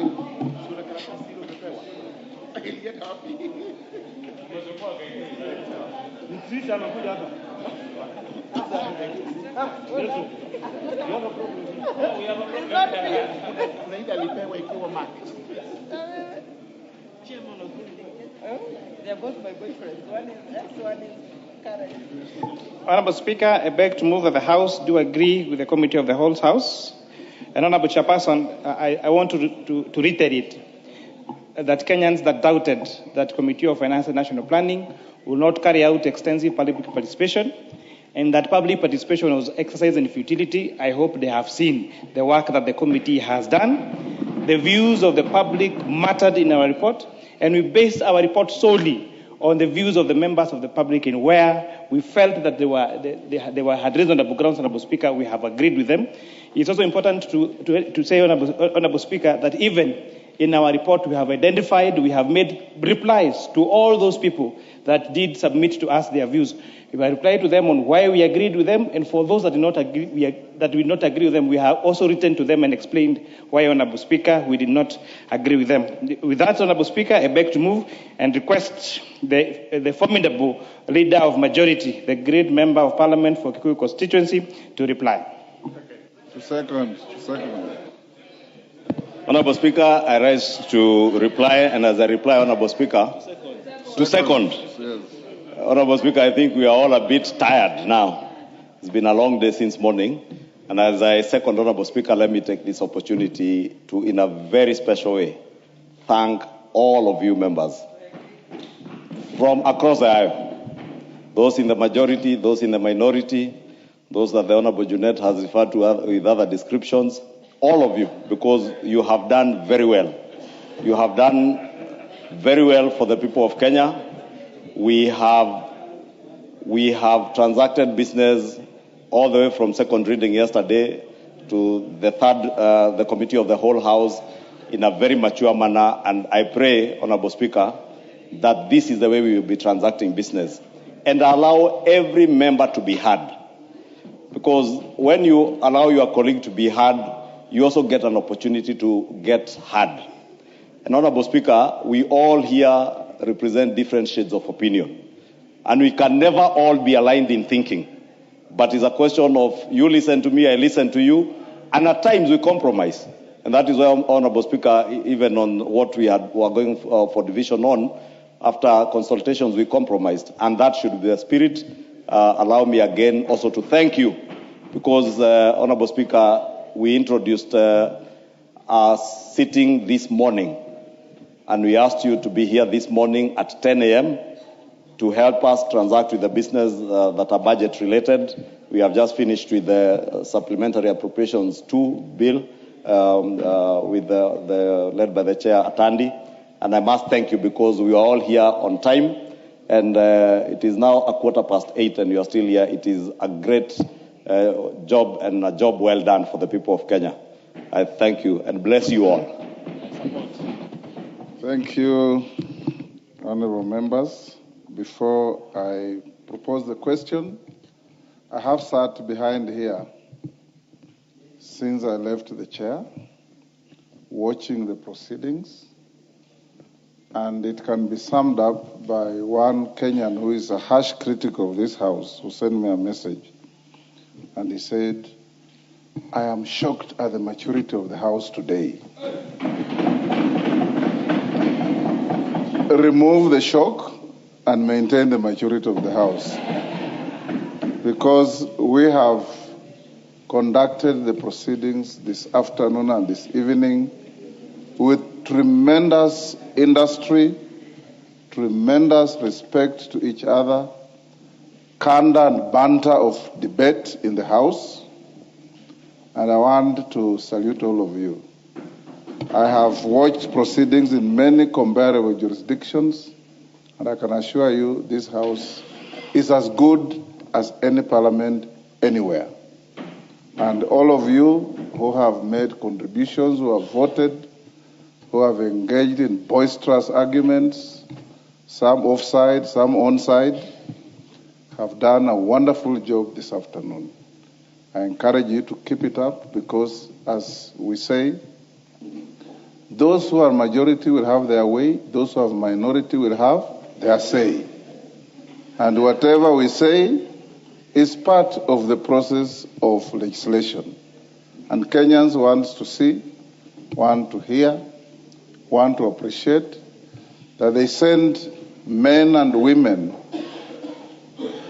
The few of you here representing 55 million Kenyans, making decisions that affect them in their daily lives, making hard and difficult decisions that must move our country forward. As your Speaker, I feel very proud this evening that sitting behind here, I have seen all of you. I have not seen sometimes what we veer off to engage in what V.I. Lenin would have called infantile disorder. I didn't see any infantile disorder. I just saw members of parliament, even some who hardly debate here, today were unusually active. And that is the way as it should be, because every dog must have its day. I now propose the question, which is that the House do agree with the committee in the said report. Can I put the question? I now put the question, which is that the House do agree with the committee in the said report. As members of that opinion say aye. Aye. Will those of the contrary opinion say nay? Nay. The ayes have it. Mover. Mover. Mover. Honorable Speaker,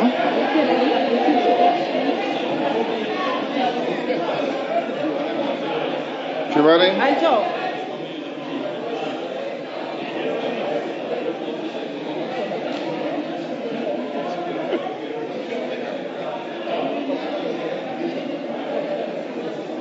Kimani?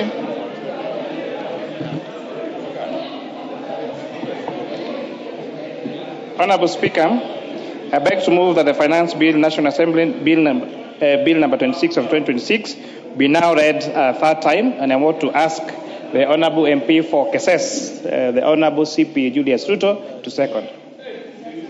Mr. Speaker, I second. Thank you, honorable members. You know, even making faint attempts to call a division is part of debate and it's part of the House traditions. You know, when we were young people in school, you sat in class next to a student who quite didn't know what was going on. So when the teacher asks a question, he keeps on raising his hand half-heartedly, so that he appears to be participating in the lesson. When the teacher picks Robert Mbui, then he raises his hand as if he had known the answer. But if the teacher picks him, he will be at sea. Honorable members, I now propose the question, which is that the Finance Bill, National Assembly Bill number 26 of 2026 be now read a third time. I put the question. I'll now put the question, which is that the Finance Bill, National Assembly Bill number 26 of 2026 be now read a third time. As many as of that opinion say aye. Aye. Will those of the contrary opinion say nay? Nay. The ayes have it.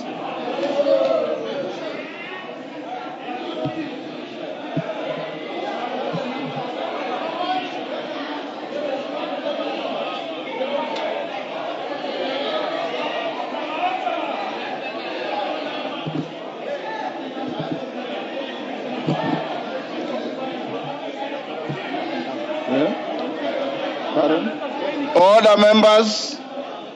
Order.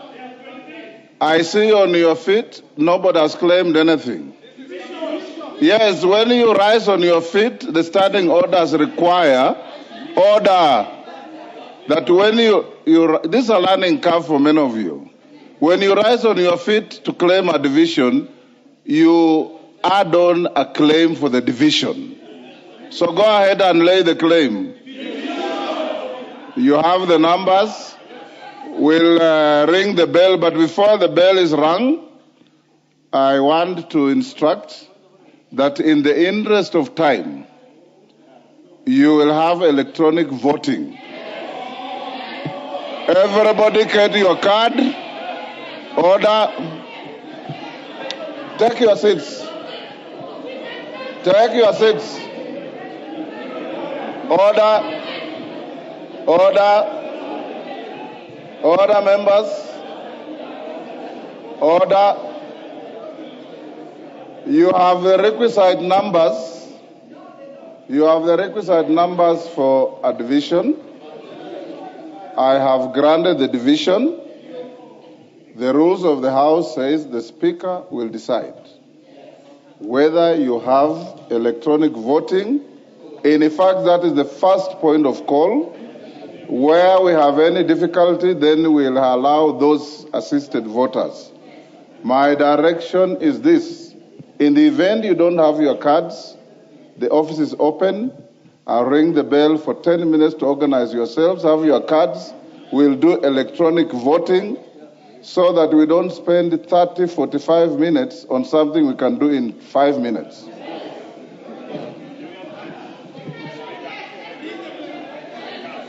Yes, Robert Mbui. What is it? Yeah, thank you, Mr. Speaker.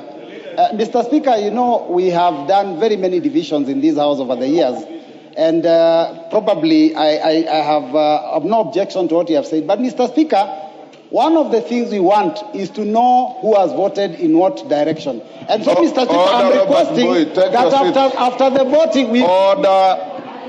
Order, Robert Mbui, take your seat. Robert Mbui, order. Order, honorable members. Robert Mbui, you are here as a member for Kadiani, and you will vote as a member for Kadiani. You are not here to lord over or superintend over any other member. Each member here is here with the dignity and the respect of those who elected him to come here. And each member has only one vote. It is not your business to know who has voted in what way. Cast your vote, so will the member for Bumula, so will the member for Kikuyu, so will the member for Ugenya. Ring the bell.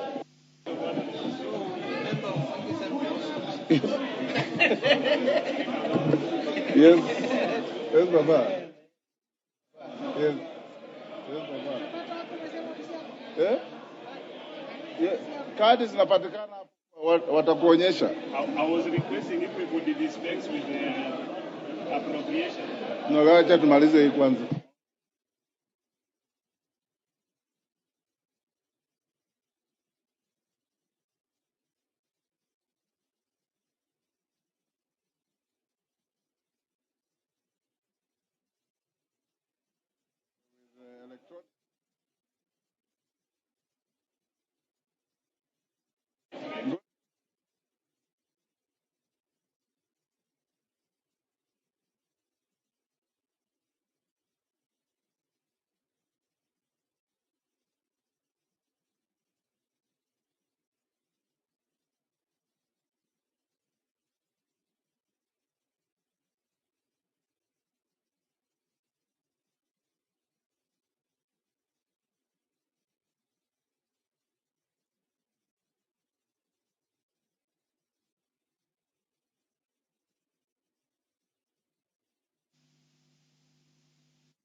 Well, good evening, and you have been following the National Assembly proceedings this evening, a time when the National Assembly chambers or members of the National Assembly have been considering two bills, that is the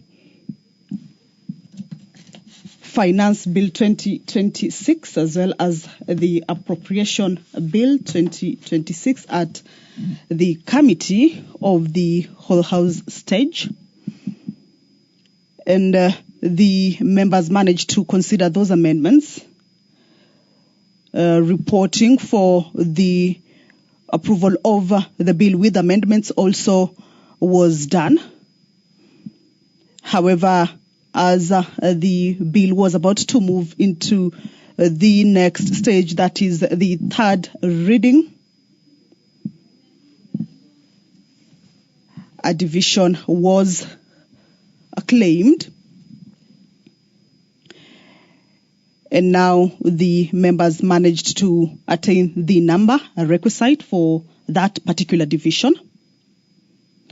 That is with regards to the finance bill.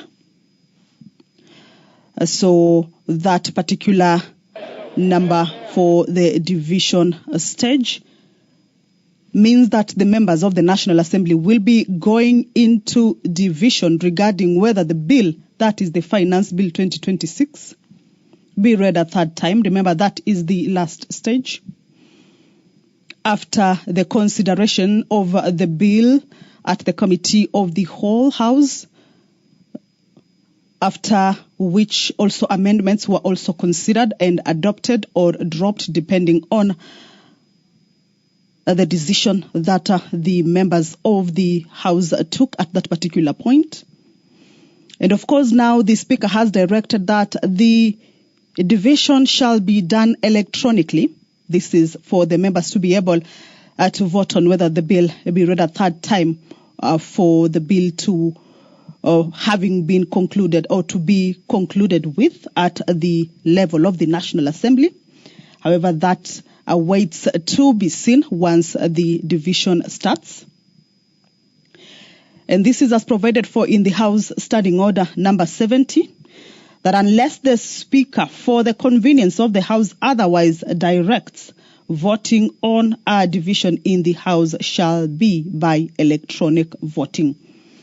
And when the Speaker directs that an electronic vote be taken, the division bell shall be rung for not more than 10 minutes, and the House shall proceed to a vote at the expiry of the 10 minutes, or such further time as the Speaker may, for the convenience of the House, direct. The Speaker has, as you have been following the proceedings, has directed that the quorum bell be rung for the 10 minutes, and also directed members of the National Assembly to be able to ensure that their cards, or rather they have their cards, and be ready to take a vote on this particular bill or on this particular division.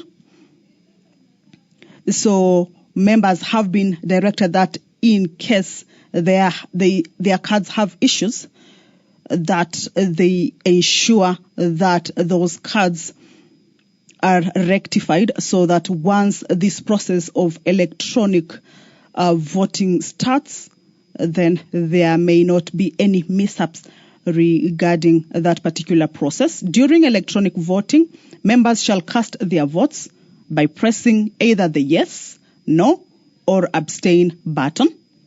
At the expiry of 5 minutes, or as soon as the results of the voting appears on the indicator board, the Speaker of the chairperson, as the case may be, shall announce the results. However, before we get to this particular stage, once the 10 minutes division bell lapses, the Speaker shall call the House to order and also direct that the doors be closed and the bars be drawn, and for the members to take their positions or take their seats and get ready for the voting on this particular stage of the bill that it has reached now, just the last stage the Speaker had read out to the members of the National Assembly on whether the bill be read a third time. And of course, through acclamation, there was the ayes and the nays. And a number of members stood acclaiming division. And that number reached the threshold for that particular division to be called. And of course, that is what has led to this particular point that the House is at this point. Consideration of the Finance Bill 2026. Right now, the division bell is underway, a 10-minute division bell, just for the members of the National Assembly to be able to put their cards in order. Those who have been having issues with their cards have been directed to be able to find out from the ICT department. Order, honorable members. Order. Order, honorable members. Take your seats. Honorable Mawade, take your seats. Order. Honorable Mawade, go and take your seat. Take your seat, Mawade. Order, members. Order. Honorable member for Embakasi South, take your seat. You have not been called as a teller yet. Take your seat.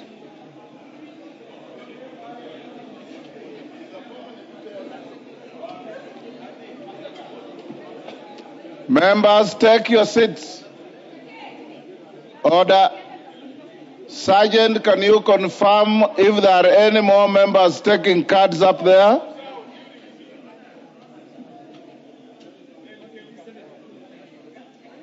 Whips, Osoro and your counterpart, are your members all back?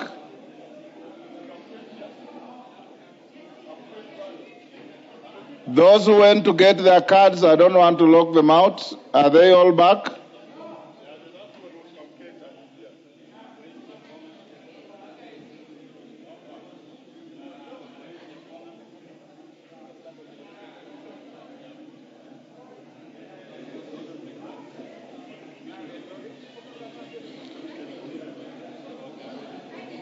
Sergeant,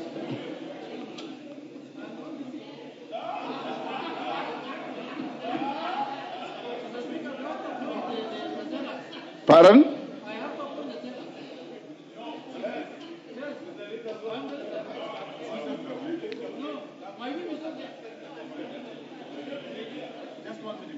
Yes. Okay. I'll give you the 1 minute. Who are you waiting for? Tell them to come in. We're about to lock.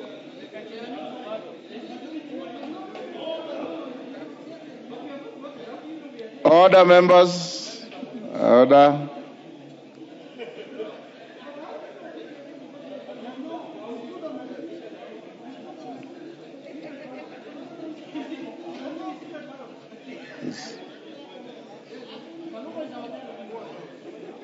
Order, members. I think we now have. We now have, according to your whips, members have gotten their cards on the back. Honorable members, I have been advised that the following will be the tellers. For the ayes, Robert Bukose. For the nays, Julius Mawade, MP. Yes, Janet? Mr. Speaker, you know, in the House we have majority and we have minority. Yes. Voting is secret ballot. Nobody knows who's going to vote yes or no. The minority of the minority cannot lead us. These are minority of the minority. So who is your teller? My teller is Kaluma. No. Point of order, Chair. Point of order, Chairman. No.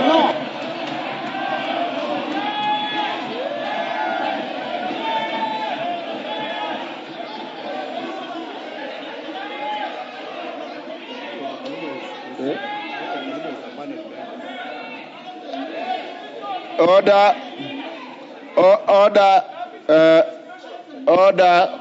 Robert Mbui, take your seat. You are seated. Honorable members, Peter Kaluma is a member of my panel, so I will not allow him to be a teller. Secondly, Honorable Junet, I'll advise you to let this pass. Let Mawathe be the teller.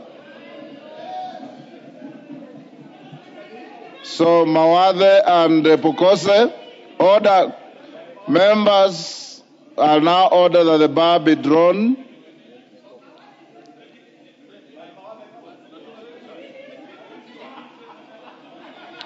The doors be locked.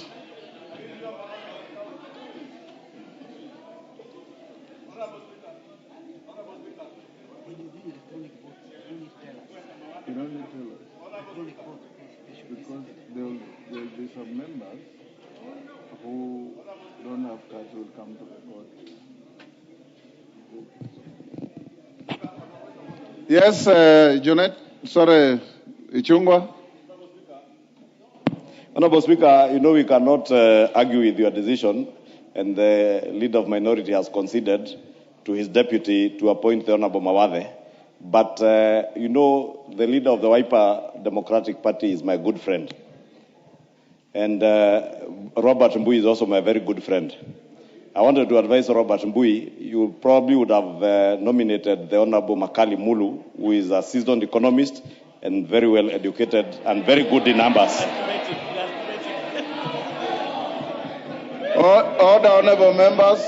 Order, honorable members. You know we are doing electronic voting. In electronic voting, actually the duty and the role of the tellers is moot, because they must be seated where they sit to vote. The only time that they can be of minimal relevance is when we are having assisted voters who may not have their cards. But first, the presumption is everybody has a card. Number two, I've been advised by my technical team that those of you who had already logged in with our cards, don't remove them to log in again. But in the event you have removed your card, then you log in. You will not be disadvantaged if your card was already logged in, because it will function anyway. So will everybody ensure that your card is logged in? Owen Bayer, what is it? Be the procedure. Order, Owen Bayer. It's very clear that you are not listening. I said, once we finish voting, and I want to advise you members, be like, you know, in the Bible, there were 10 girls going to a wedding. Tano wapumbavu, tano werevu. You know the story. Werevu walibeba extra oil. Wabumbavu walitarajia kuomba mafuta. So when you come to this chamber every day, carry your card. Carry your card. Oh, when I'm not addressing you, I'm addressing the House. Because I didn't say mupumbavu, I said wapumbavu. You are not plural. So having logged in, you still want to say something? Right to vote. Just wait. Everybody will vote. Once we finish electronic voting, there are those whose cards may malfunction. There are those who, like Elisha Odhiambo, has come to tell me that he's not able to get his card. Eve Obara has told me she's just arrived and she doesn't have her card. Those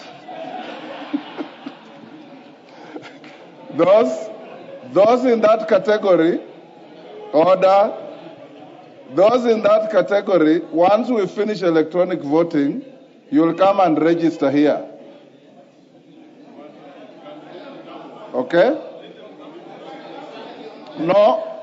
Order. Mwafrika, take your seat. Be ready now. I'm going to call for the vote. Be ready. Honorable members. Clerk, are we ready? Eh? Do you need to do that? It's not necessary. Just 60 seconds. Eh? Just 60 seconds. Pardon? 60 seconds. They should not vote now. Yes. Order. Yes. Let them not vote. Yes. Let them visit this.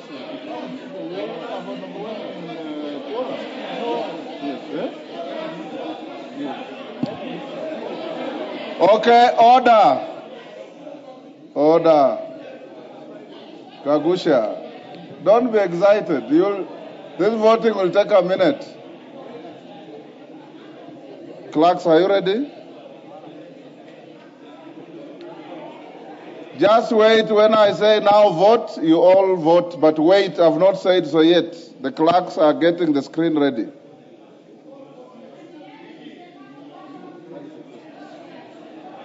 Are we ready?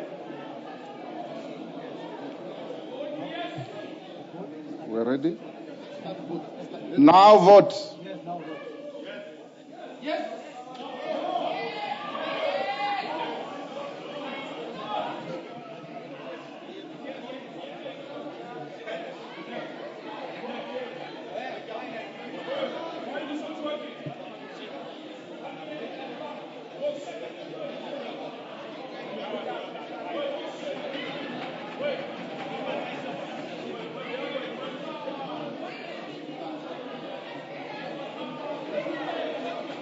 Take your seat.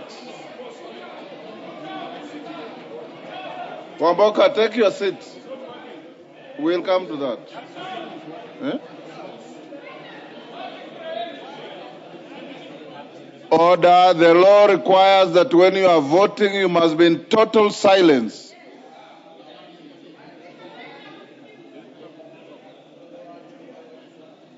Sit down.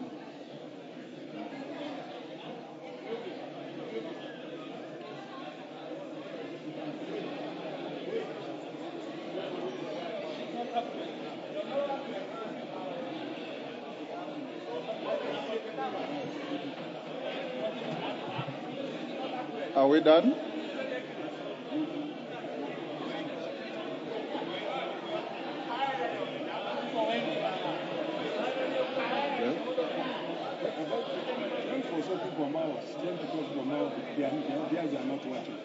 We'll come to that.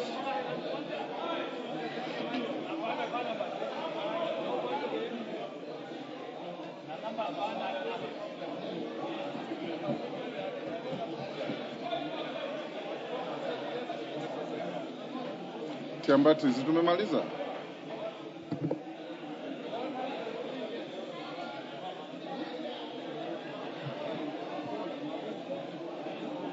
Hatujamaliza?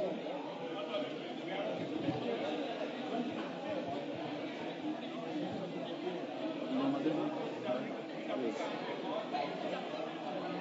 So we call those who may not have voted. How do we know? You have the list. So go ahead and print. Honorable members, order. The voting is over. Order. Honorable, take your seats.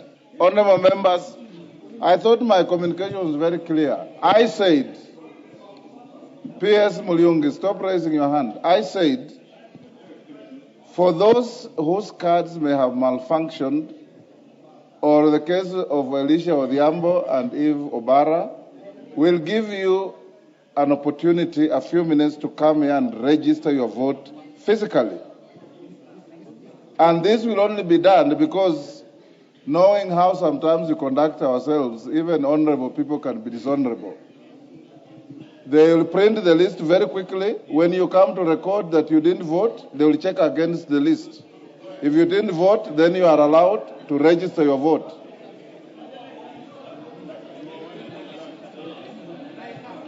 Pardon? Kiambati, are you ready? Okay. those who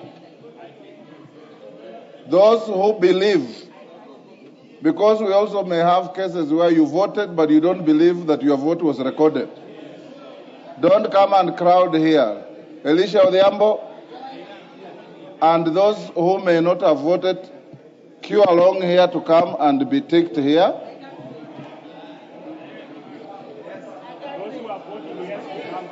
Those who are voting yes, come through this side. Those go to the other side. Those who are voting no, come to this side.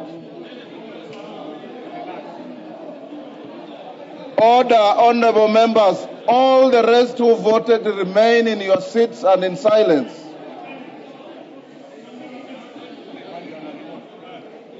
Order. Order, Mukunji, take your seat. The rules say, we not discontinue your phone call. The rules say, order, members. Order. Honorable Engineer Kiragu, are you coming to vote? If you are not coming to vote, take your seat, remain silent. That's what your standing orders say. Okay, clerks, go ahead and act quickly. A member who votes, you go around and go and take your seat.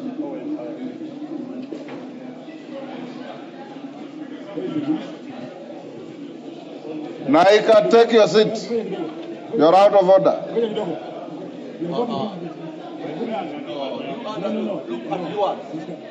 Mawadi, what is it? We are voting.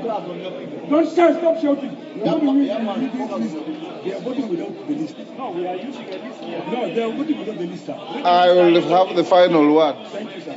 Thank you. Thank you. They are voting without the list. Yes. Mr. Speaker, sir. No, they are voting without the list. They have a list here. No, this is the Bunge list. Mr. Speaker, we will cross-check with.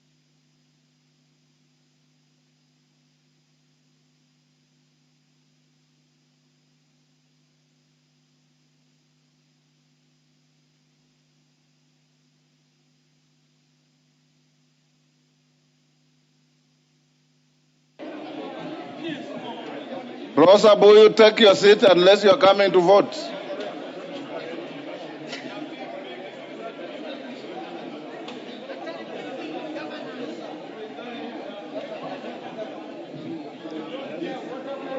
Order, honorable members. Order, Nguna. You voted, take your seat. Elisha Odhiambo, having voted, go and take your seat. Hillary, is this Hillary? Take your seat.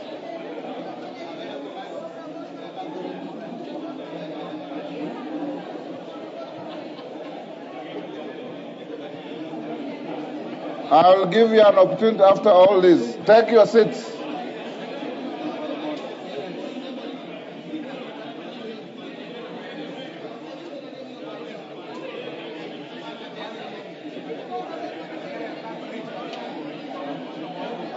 Harakisha.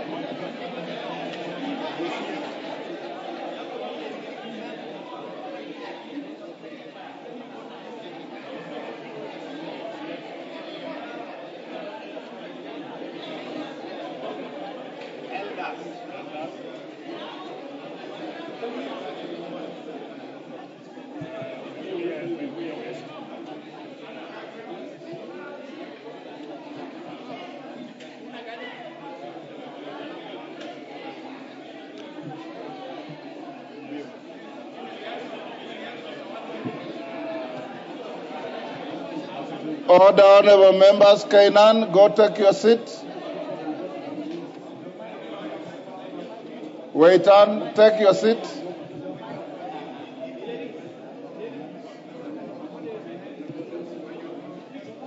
Take your seats. Osoro, lead by example. Take your seat.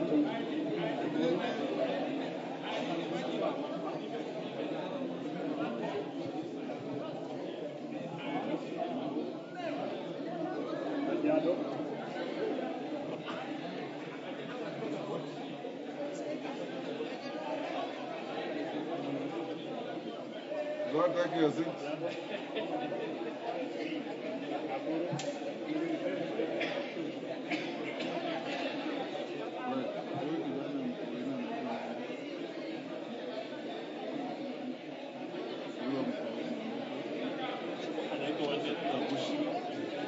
Honorable Kagusha, you are out of order. Take your seat.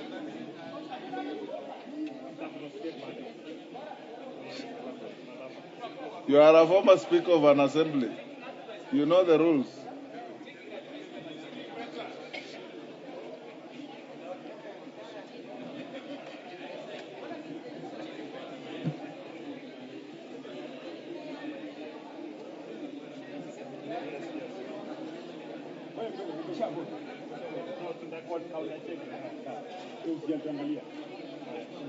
Clerks, harakisha, harakisha, harakisha.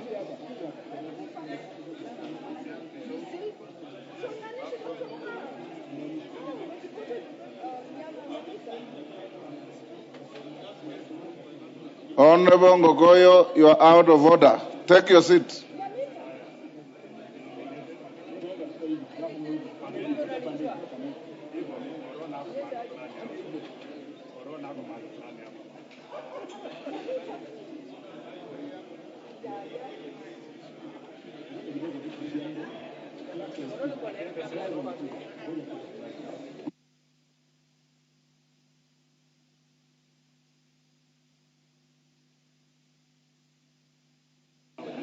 Member for Naivasha, you are out of order. Take your seat.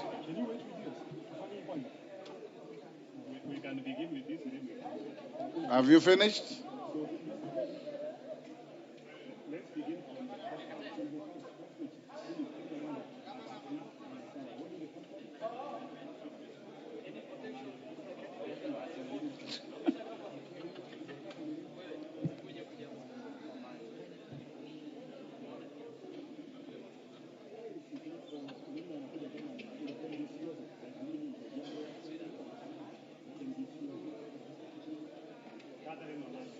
Wanjiru, you are out of order. Take your seat.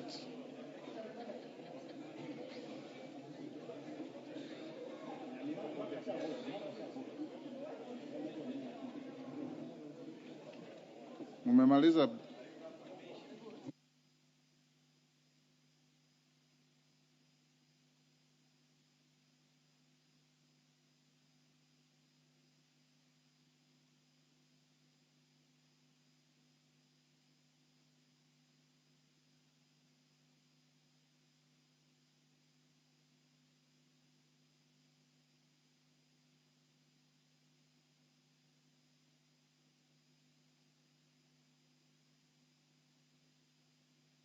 You are out of order.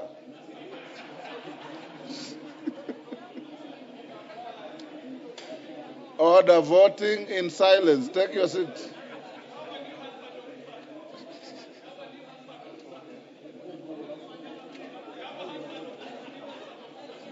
Oh.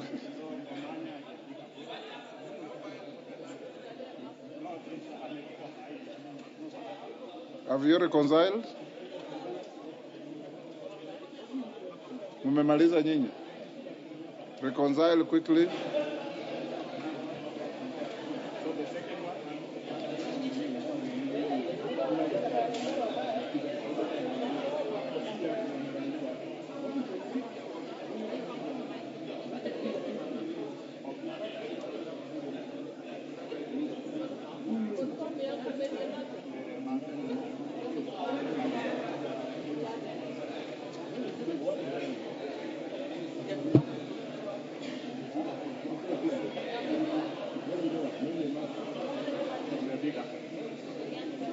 Wamemaliza. Mwafrika, you are out of order. Take your seat.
Is this Honorable Nyamita or who is this?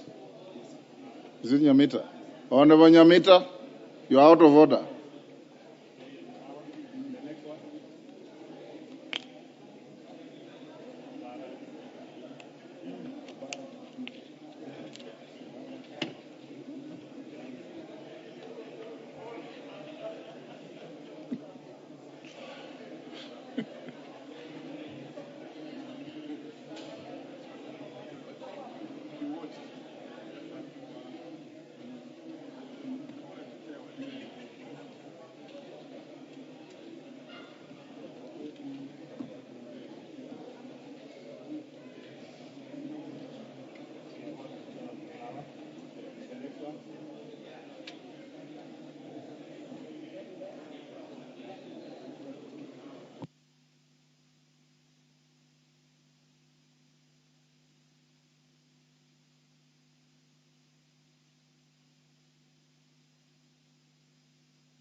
go take their seats.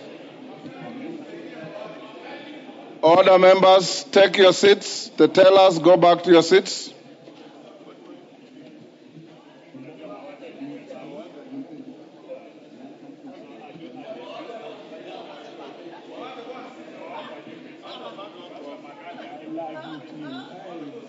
Take your seats, Mawade.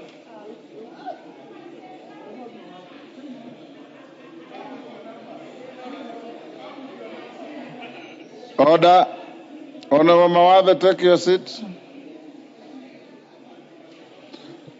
Honorable members, the vote is done. We've taken a little longer than I expected because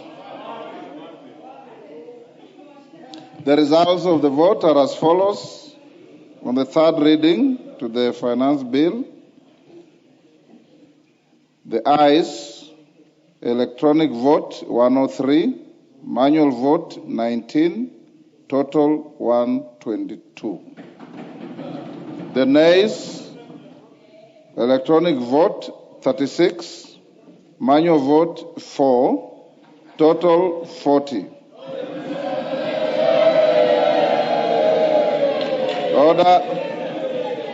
Abstentions nil. So the results, the ayes have it.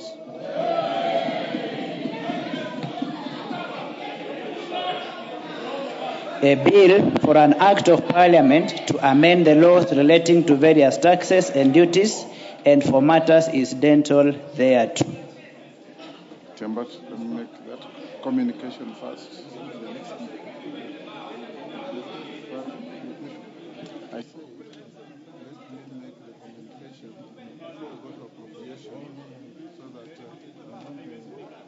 Order, members. Order, members, before we go to the appropriation bill, draw the bars now. Honorable Wanjala and Honorable Sunguya, who locked yourselves out, you can now walk down and come back to the chamber. Order. Honorable members, take your seats. We are still... Before we go to the appropriations bill, honorable members, allow me to convey a message from the Senate on the passage of the count allocation of revenue bill, Senate Bill number 10 of 2026. Honorable members, pursuant to the provision standing order 41.4, I wish to report to the House that I've received a message this afternoon from the Senate regarding the passage of the count allocation of revenue bill, Senate Bill number 10 of 2026. The message conveys that the Senate considered and passed the count allocation of revenue bill, Senate Bill number 10 of 2026, on 17th June 2026 with amendments. The bill, which was published via Kenya Gazette, supplement number 107 of 30th April 2026, seeks to provide for the equitable allocation of revenue raised nationally among the county governments for the year 2026-2027 and the responsibilities of the national government and county governments pursuant to the said allocations. Having passed the said bill, the Senate now seeks the concurrence of the National Assembly in accordance with the provisions of Article 110(4) of the Constitution. Honourable members, noting the critical role of the bill in the funding of the operations of devolved units of governance in the country, it is imperative that the House considers the bill on a priority basis. In this regard, I have directed the clerk to schedule the bill for first reading during the next sitting of the House. In the meantime, the bill is hereby committed to the Budget and Appropriations Committee for consideration in terms of provisions of Article 110 and 114 of the Constitution. The committee is required to prioritize consideration of the bill and report to the House on Tuesday, that's next week, 23rd June 2026, with appropriate recommendations to inform deliberations by the House. The House is accordingly guided. I thank you. We now go to the appropriations bill. Chairperson.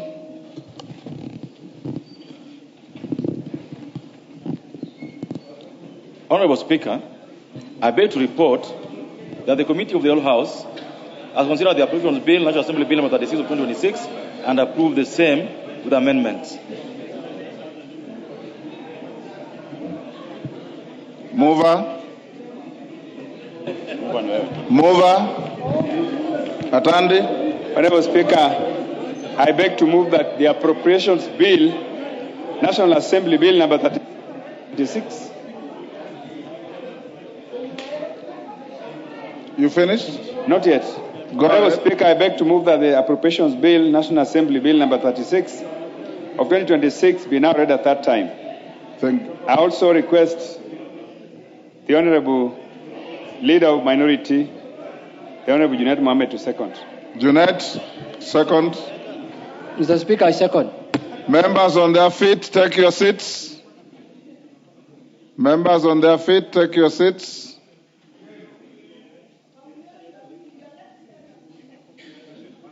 Take your seats. Honourable members, I now propose the question which is that the House do agree with the committee in the said report. I put the question. I now put the question which is that the House do agree with the committee in the said report. As many as of that opinion say aye. Aye. Do those of the contrary opinion say nay? Nay. The ayes have it. Mover. Sorry. Mover. Mover. Thank you, Honorable Speaker. Honorable Speaker, have we done the third reading? Sorry. Clerks, you must help the member. Honorable Speaker, thank you very much. Honorable Speaker, I beg to move. Yes, Atandi. But I've already done the third reading. I've already done the third. If we read it third time, I already did that. Honorable Speaker, I've already done that. No, you haven't. Go ahead. Honorable Speaker, I beg to move that the Appropriations Bill, National Assembly Bill number 36 of 2026, be now read a third time. And I also request the Honorable Junet Mohammed to second. I already did that. Mr. Speaker, I second. Honourable members, I now propose the question order. I now propose the question, which is that the Appropriations Bill, National Assembly Bill number 36 of 2026, be now read a third time. I put the question. I now put the question, which is that the Appropriations Bill, National Assembly Bill number 36 of 2026, be now read a third time. As many as of that opinion say aye. Will those of the contrary opinion say nay? The ayes have it. A bill for an act of parliament to authorize the issuance of a sum of money out of the consolidated fund and its application towards the service of the year ending on the 30th June 2027, and to appropriate that sum and a sum voted on account by the National Assembly for certain public services and purposes.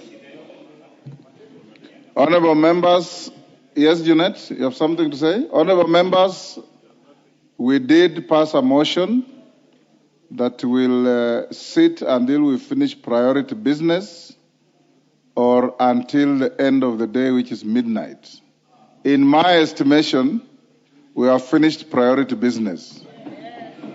I now ask you to be upstanding.